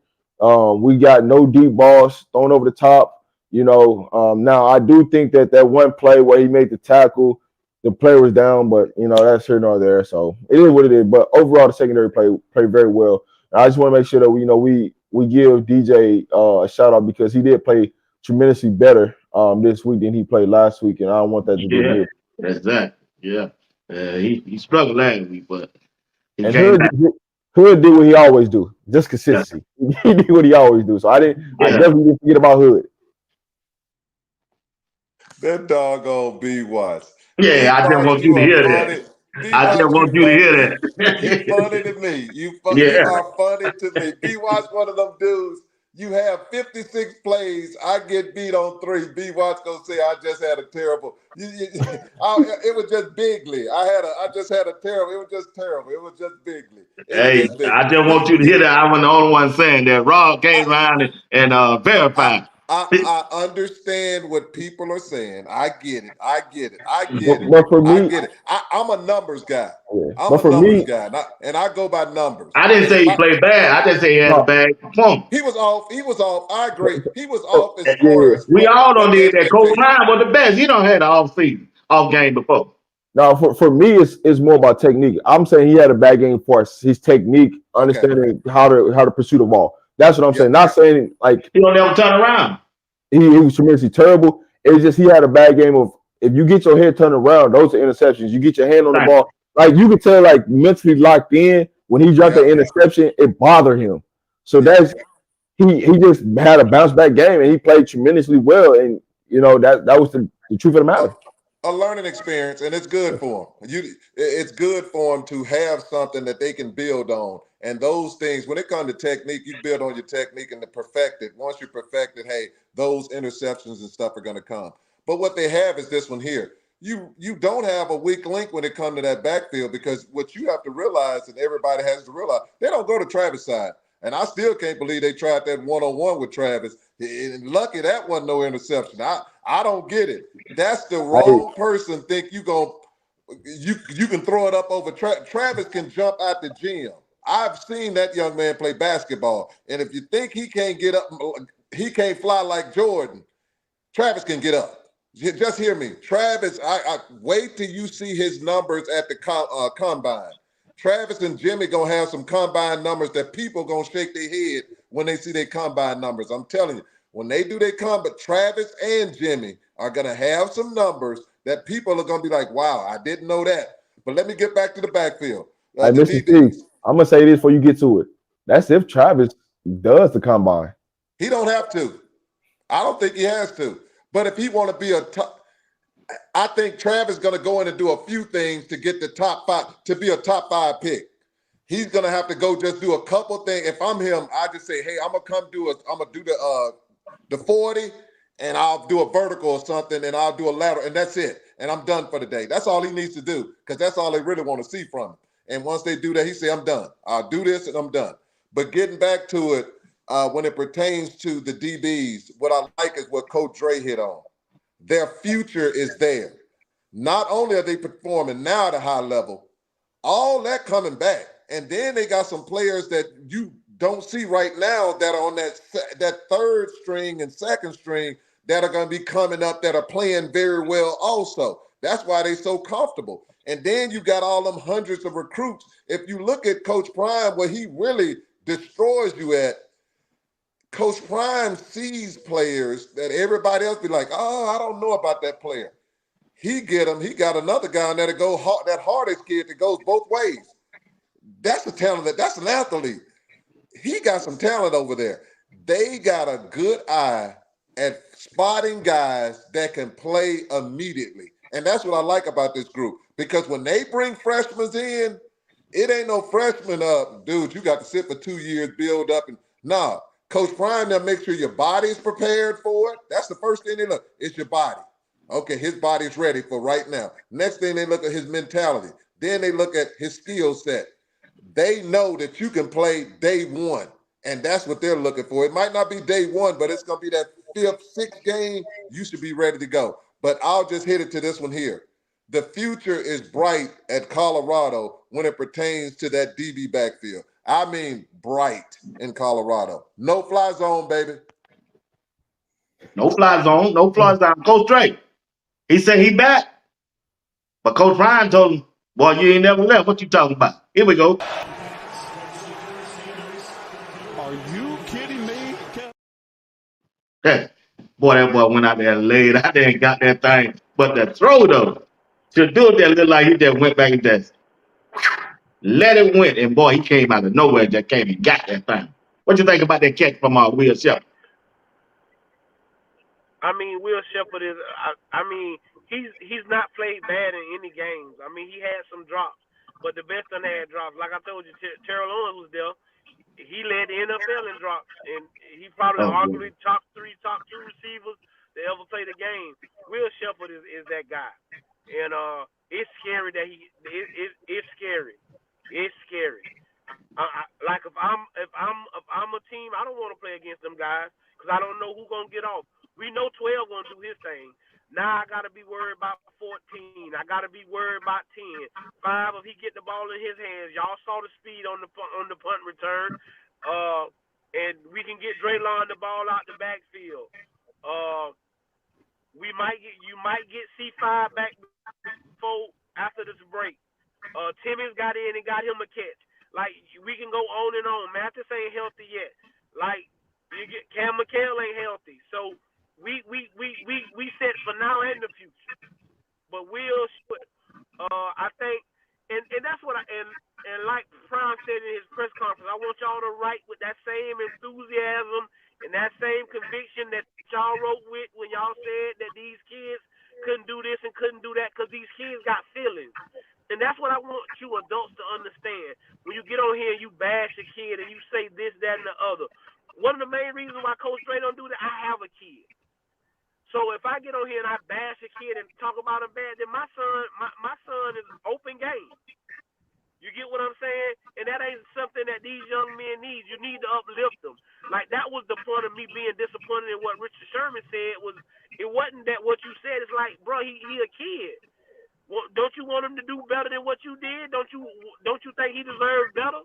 You get what I'm saying? He ain't did nothing to nobody. He don't talk about nobody. All he do is go out there, play football, fish, have fun. So I'm so happy because Will Shepard has got his confidence back. It's easy for Prime to say you ain't never left, but when the first thing Will said, I'm back. He feel like he back. You get what I'm saying? And when you go from being the man that gets 10 to 15 targets, he was the only target at Vanderbilt. When they throwing the ball, they throwing the ball to Will Shepard. Now I'm in a room where I'm not getting that many targets, so I got to make every target count. And I think he's comfortable in his role now, and he knows Shedeur trusts him. Because all Shedeur did was drop back. I know where I'm going with the football. First I know read. where I'm going with the football. And so Will Shepard, that's an NFL throw. I don't have to throw it because you see the DB, he think he finna get an easy interception. Oh boy, he done overthrew the receiver. No, I didn't Yeah. overthrow the receiver. I threw it just so the receiver can adjust while you sitting back there thinking it's finna fall in your hands. You get what I'm saying? So I'm so happy for that guy. But us as adults, man, let's stop bashing these young men. Yeah, every game ain't gonna be great. But when you got a receiving core like what you got right now, every night ain't gonna be your night. But what I like is that they complement each other. They want the best for each other, and I think they've all got that now. Hey, every game might not be my game, but as long as one of us get off, because we know 12 gonna do his thing. We know 12 gonna do his thing. So it might be but I think everybody got a catch yesterday. I think every receiver that was there, they got a catch. So we got to be. I mean, I'm talking about the ones that played. I know that Mathis did. Oh, I mean, we threw it at him. I mean, it ain't like we didn't target him. And when I say everybody got a, let's say it like that, everybody got a target. Everybody got a target. They might not have caught it, but everybody got a target. So I was pleased. I was pleased with that. But hey, I'm just happy that Will's confidence is back, and like I told y'all, it's scary because Will Shepherd was a top dog in the SEC at receiver. He was a top dog in the SEC, and y'all know what the SEC brings to the table. Ain't nothing to even talk about. The best thing about that play that you showed, BWatts, Travis the one who called for that play to happen. Right. That's what a lot of people don't know. Like he the one like drew it up. He said, "Hey, if we do this and we do that, this post route gonna be open." All she did was drop back and just trust what Travis had said. And those are the things. Well, I'm gonna get to Will, but those are the things that you're starting to see with this offensive side. Is the wide receivers are talking, the quarterback is talking, and Pat is just listening to them. Then you get Coach Brown sprinkling what he want to see right before we kick that field goal. Hey, don't go for the home run. Let's just dink this thing, get out of bounds, and let's kick this field goal. So you're starting to see when people talk about the coaching and this, that, and the third ain't there. You're starting to see it is there. It's just you're not paying attention to it because you're focused on what you see on TV. And so when everybody got on Will Shepherd last week, what's the first thing I said? Y'all just be patient. Be patient because at some point the breakthrough's gonna come. And when the breakthrough come, now you add another layer to this team that it's gonna be a problem with. So we say, hey, this team can't be stopped. Everybody confidence got to be ready to go. And so everybody confidence, right? Will was the person that didn't have a lot of confidence, right? So now we get him on the ball, we get him the ball. Now that confidence builds back. So now across the board, you got 4 wide receivers with confidence and it's running full speed. And now each one of them don't care who get the ball. And as much as people be like, oh man, the ball go to Travis too much, Travis be the main person telling people, let's get these other people involved. That's one of the things that they don't even get talked about. How much Travis is so selfless in that situation of, I know they're gonna be the attention gonna be on me, but I want my boy to go score because when he goes score, it's gonna open up for me to go do more things and better things. So we need to count on some. And Shador got thrown into double coverage. Guess what? Travis go up there and make the catch on the sideline and get up out of there on 3 people. Lucky he stepped out of bounds because if he didn't, he was trying to house it. But to get back to Will Shepherd, it just meant he's just building confidence and stacking plays on top of plays. And you're starting to see if he gets going and Travis gets going on the outside, how it's going to open up that game for LeJounte and Jimmy Horn. And that's how LeJounte scored so easy on that play because they were so afraid of Will and Travis. What I see is this here. I said from day one, you got 4 receivers that are ready for the world right now. Tell me a place in the SEC, the ACC, the NBC, the ABC, the QBC. It don't make a difference what kind of C or A you put on it. That has 4 legitimate DBs that can cover them on the same team. You're not going to find it. I looked at Georgia. Yep, they got 2 nice ones. But I tell you what, when you get to the 3rd and 4th one, partner, they back there you scratching your head. I looked at the great Alabama. They got 2 sitting over there. But you go to the 3rd and 4th one, they going to be cooked. You got big leagues. You ain't not finding 4. And when you got that kind of talent and you got boys behind, young men behind them that's just as hungry and that can beat you on one-on-ones, that's a problem. But Mr. Will I Am is this one here. You don't sleep on Shepherd. And the only thing you have right now is this one here. It's going to be up to Coach Sherman to say, now, let me scheme a little bit more, because the more you scheme, the more you're gonna put defensive players at disadvantages in which Will never gonna be running by themselves, because you need to have plays in which the play is schemed so nicely. You need to start seeing, like they did that wheel route when that running back was wide open. When you scheme correctly, players are wide open. And that's what we need to get to and see you when we're doing some crossings and doing loading three up. I saw a play today in the NFL. It was Arizona and the Commanders. That coordinator went and put the running back and the receiver. They lined them up just like it was like the tight ends in the backfield. I was like, God, they did them wide to the right, the running back and the receiver right behind each other. I was like, wow, that's different. And then had the edges out there. Man, he had them receivers going out and the running back going this way, the receiver going the opposite way. The defense didn't know what to do.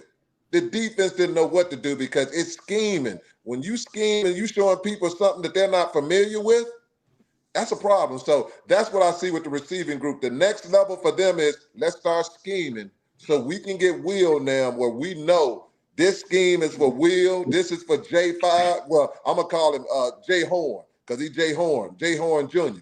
Get them young men open and in space and quit going for home runs every time, and we're going to be batting 1,000. All right. Oh, my. Maybe it was that Is Travis the best player in college football right now to y'all? Hands down. It ain't even a debate. It's not even a debate. I mean, who better? I mean, I understand Cam playing good, and you got to talk about Melrose. No ifs, ands, and buts about it. But who doing it on both sides of the ball like Travis Hunter? Listen, when you get off the bus, you know you got to stop 12, and you just can't. You know you got to stop 12, and you just can't. Jalen Melrose put himself in a nice position. Miami should have lost this week, but it wasn't going to be because of Cam Ward. Cam Ward did everything he was supposed to do. But there's nobody better than Travis Hunter. And like I say, he's a generational talent. You're not gonna see nothing like that. And I like the kid Ryan Williams from Alabama. I think he's special. To be so young, I think that kid is very special. But he's only playing one side of the football. So we saying a guy like Travis Hunter who's doing it on both sides of the football, playing over 100 plays in every game, never looks like he's tired. And like Rob said, he's selfless. He's very selfless. It's not about Travis Hunter. I don't think anything you really see Travis do, he makes it about him. You see Prime at the press conference. Brandon Marshall was in there with his sons, and they wanted to meet him. And Prime turned around and said, "Is Travis coming?" And he said no. And Prime said, "Oh, Travis ain't coming. He probably somewhere on the bus putting on a onesie, dancing or something." The kid doesn't. The kid, and the reason you can do all that because you're prepared. And like Rob said, I just don't think it's nobody better. In the last, I don't watch a lot of football in my lifetime. I've seen nobody like him. I've seen nobody like him. And I heard people say, "Oh, he did that at the HBCU level." Well, he's come to the big leagues, and he did it. If he was out there last night with Georgia and Alabama, he'd have been doing the same thing. Nothing would have changed. But you got to have a coach like Prime that would let him do that. No other coach in America, I think, lets him do that. I think they would have tried to keep him on one side of the football and tried to make him decide. And I think that's one of the main reasons why you're going to see the next two-way player you're going to see is going to be with Coach Prime in Colorado, because nobody else is doing that. But but don't be surprised. You're going to see some other coaches try to sprinkle it in there a little bit.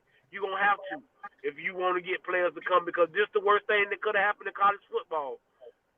Yesterday was the worst thing that could have happened in college football. And college football, they mad with UCF right now. You had 300 recruits in the building, and they got to see the show up close and personal. They got to see the show up close and personal. And I'm telling you, I'm in the recruiting world in the state of Florida. That's all anybody talking about. All anybody talking about. I'm not even gonna lie to you. It might have been over more than 300 recruits. Because I ain't even gonna tell you the story about what really happened with them tickets. I'm gonna leave that alone because I was right there where the recruits come in at, so I know exactly what happened with some tickets. But I'm gonna leave that alone. That's for UCF to deal with. But when you look at Travis Hunter is hands down the best college football player in college right now. It's not even nothing to talk about, nothing to negotiate about. You gotta if you're not playing two ways and impacting the game in multitude of ways, what are we talking about, right? We know why you're gonna try not to give it to Travis because if you give it to Travis, then you gotta give Colorado some love. Then if you get Colorado some love, then you gotta get Coach Prime some love. So we already know the effects of why they're gonna try to keep it away and why they keep trying to keep bump Travis down every time, every week, some way, somehow. They don't want to move him above 3. And it's like, what else do we got to do?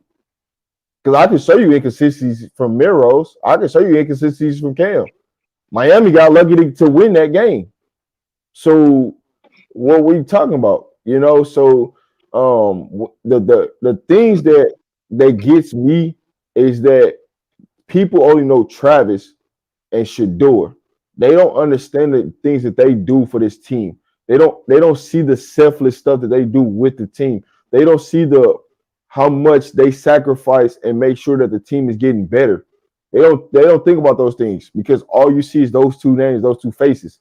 But when you talk about Travis Hunter and the way he like with his teammates, the way he uplifts his teammates, the way he's always trying to sacrifice to make sure his teammates are in the game plan and to get the ball to this person, or even talking to the coaches to make sure that we in the right scheme on defense.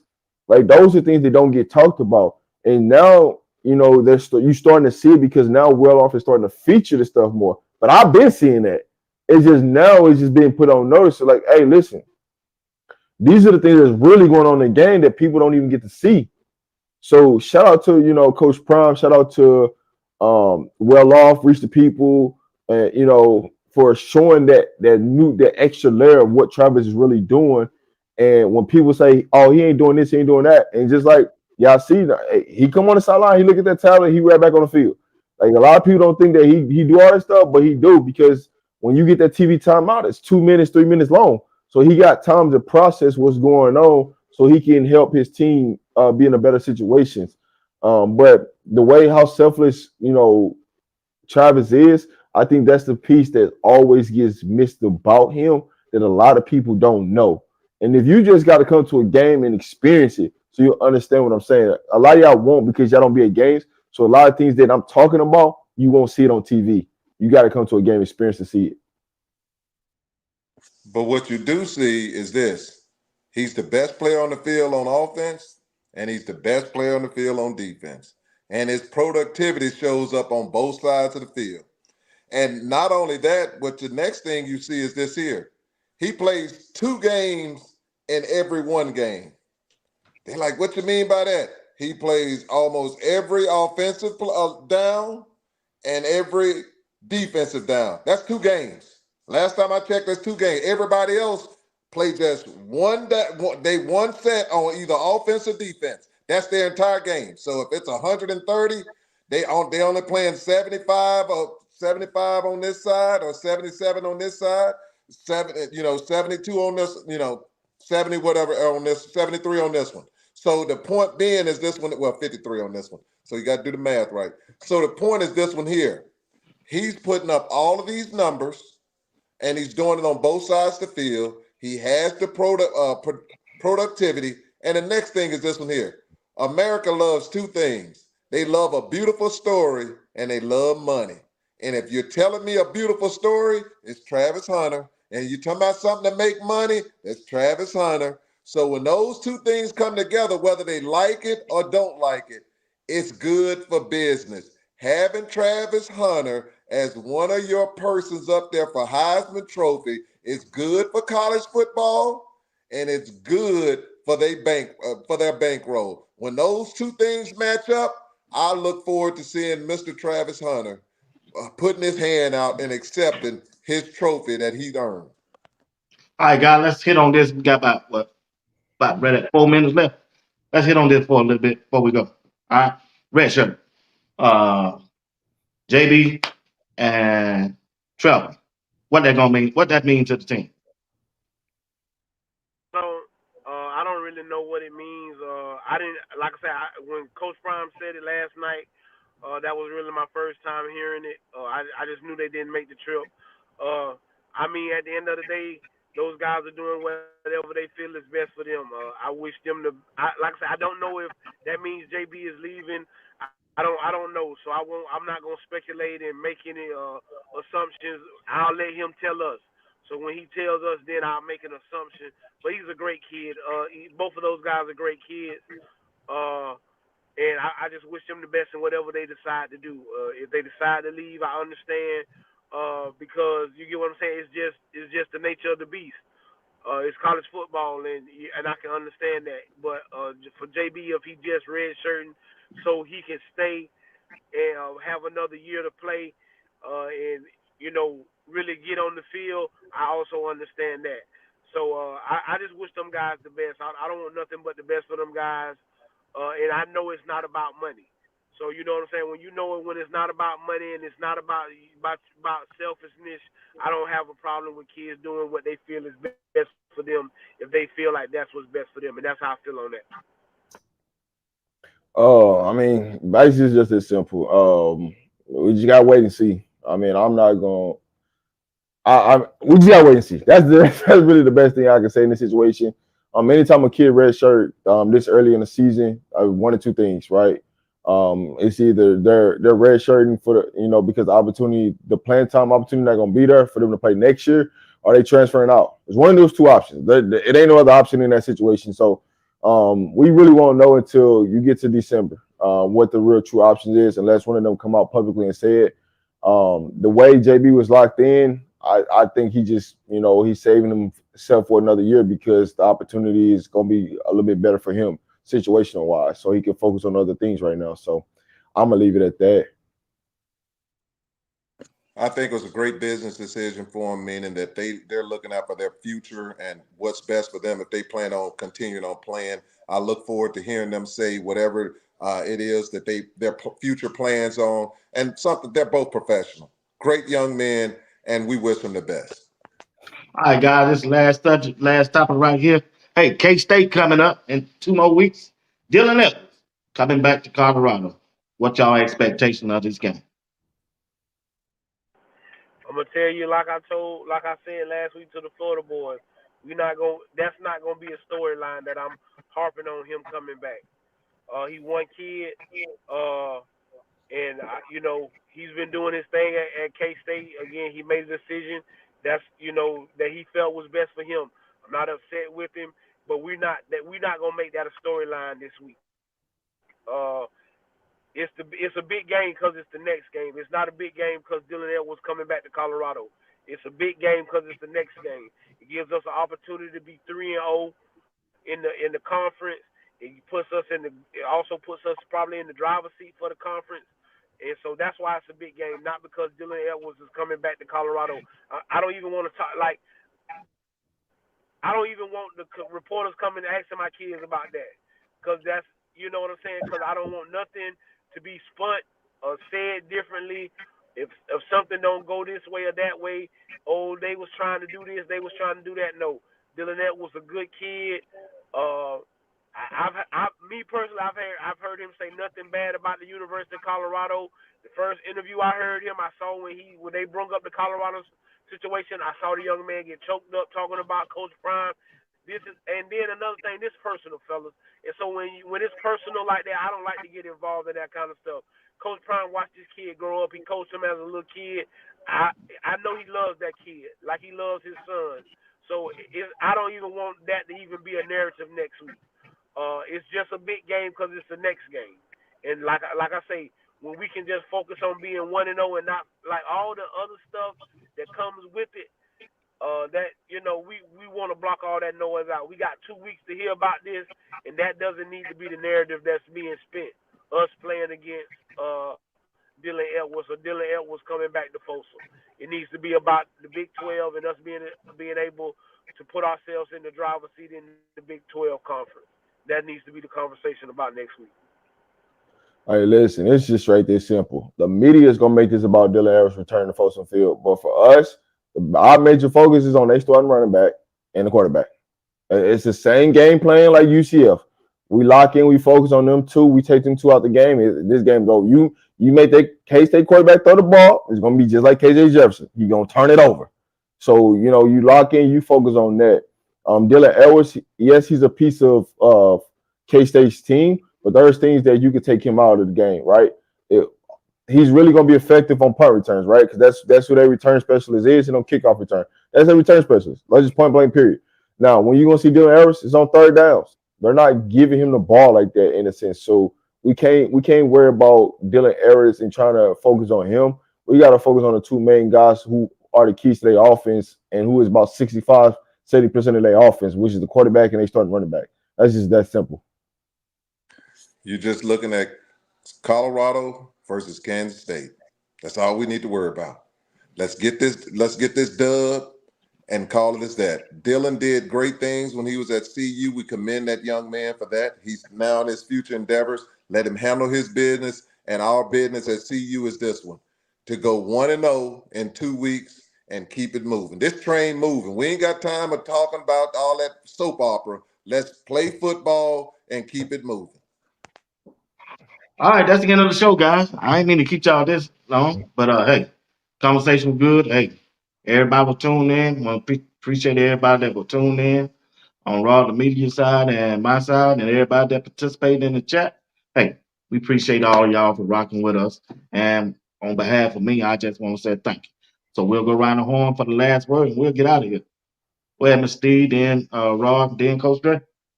Only thing I'm gonna say, I know it's long. Get y'all ready for the morning. Thank y'all. God bless. You didn't have to be here, but you did. We appreciate you. Much love to you. Hey, listen, I know the Buffs don't play for another week and a half. I know it's going to be a long 2 weeks, and they gonna give you all these narratives to think about. But at the end of the day, none of it matter. All right, we just got to stay focused, stay grinding. One thing I want to do is shout out to the special teams this weekend. They played their butts off. Shout out to Mata for playing his butts off. The kickoff kicker, the true freshman. He did what he's supposed to do and took care of his job. And I think we can't forget about the special teams and make sure we get them their love and their flowers because they definitely did great work this weekend. But as always, man, we thank y'all. We appreciate y'all for tuning in on every Sunday. It never goes unnoticed. If I got to see you in person, if you got to meet me in person, if you got pictures with me, send it to us. Let us know, man. But we appreciate y'all. Thank you for all the love that I got this weekend. If you see me at a game, don't be afraid to walk up and say anything to me. I'm a good person, and I ain't gonna do that crazy to you. So, as always, man, we appreciate you guys. On behalf of myself and Rob the Man, Uncle Steve, BWatts, we appreciate you sticking in here with us. Like I say, man, we just some brothers that's trying to bring y'all some entertainment, but some real life, and hopefully we blessing somebody, picking somebody up. If you can get on here and listen to us and it brighten up your evening, we appreciate it. Rob did his thing down there in Orlando and got y'all some great content, and we appreciate that. BWatts is consistent in what he's doing, and Uncle Steve is going to be Uncle Steve. He always here to support us and help us out. Like you say, sending prayers to Georgia and Florida, North Carolina. All of those people have been affected by the hurricane, and I hope you guys are getting your power back and starting to get back to life. But understand that life gonna knock you down, but it's about what you do when life knock you down. So let's just get back up. Let's stay positive. Let's be blessed and let's try to bless. I guarantee you, if you bless somebody, watch how much a blessing it be to you. And like I always say, man, if we send no ships out, no ships will come in. And if there's no contest, nobody can win. Games can't be won if they haven't been played, and prayers can't be answered if they haven't been prayed. I am your man, Coach Drake. That is my brother Rob the Man. That's my brother BWatts. And the only uncle you know, Uncle Steve. Hey, you know where we'll be next Sunday, same place, same time. Love and respect. All right, fellas, y'all have a good night. Thank you, everybody. Appreciate y'all. the fire. We got to put it out, right? Hold them to a field goal attempt, right? Get momentum back. Hit one wide and money on the flow. Let's go. Let's get off the field on third down and let's attack it, right? They're not running for shit. Keep playing downhill. We're doing a great job up front. All right, everybody with me? I want to see you make plays, big time. Let's go. Right? They got 3 times to communicate. Move people off the ball when we run it. Protect the fucking quarterback. He is getting hit way too much. I don't like it, so I know you don't like it. I know you like it. Take pride in not letting your man hit the quarterback. Do we understand that? Sir. I don't want to see him on the ground no more. It's time to go hard. Hey, no more MMA. Execute the game. Cover your ass out. Let's go get this. Let's go take this game off. Y'all fucking with me.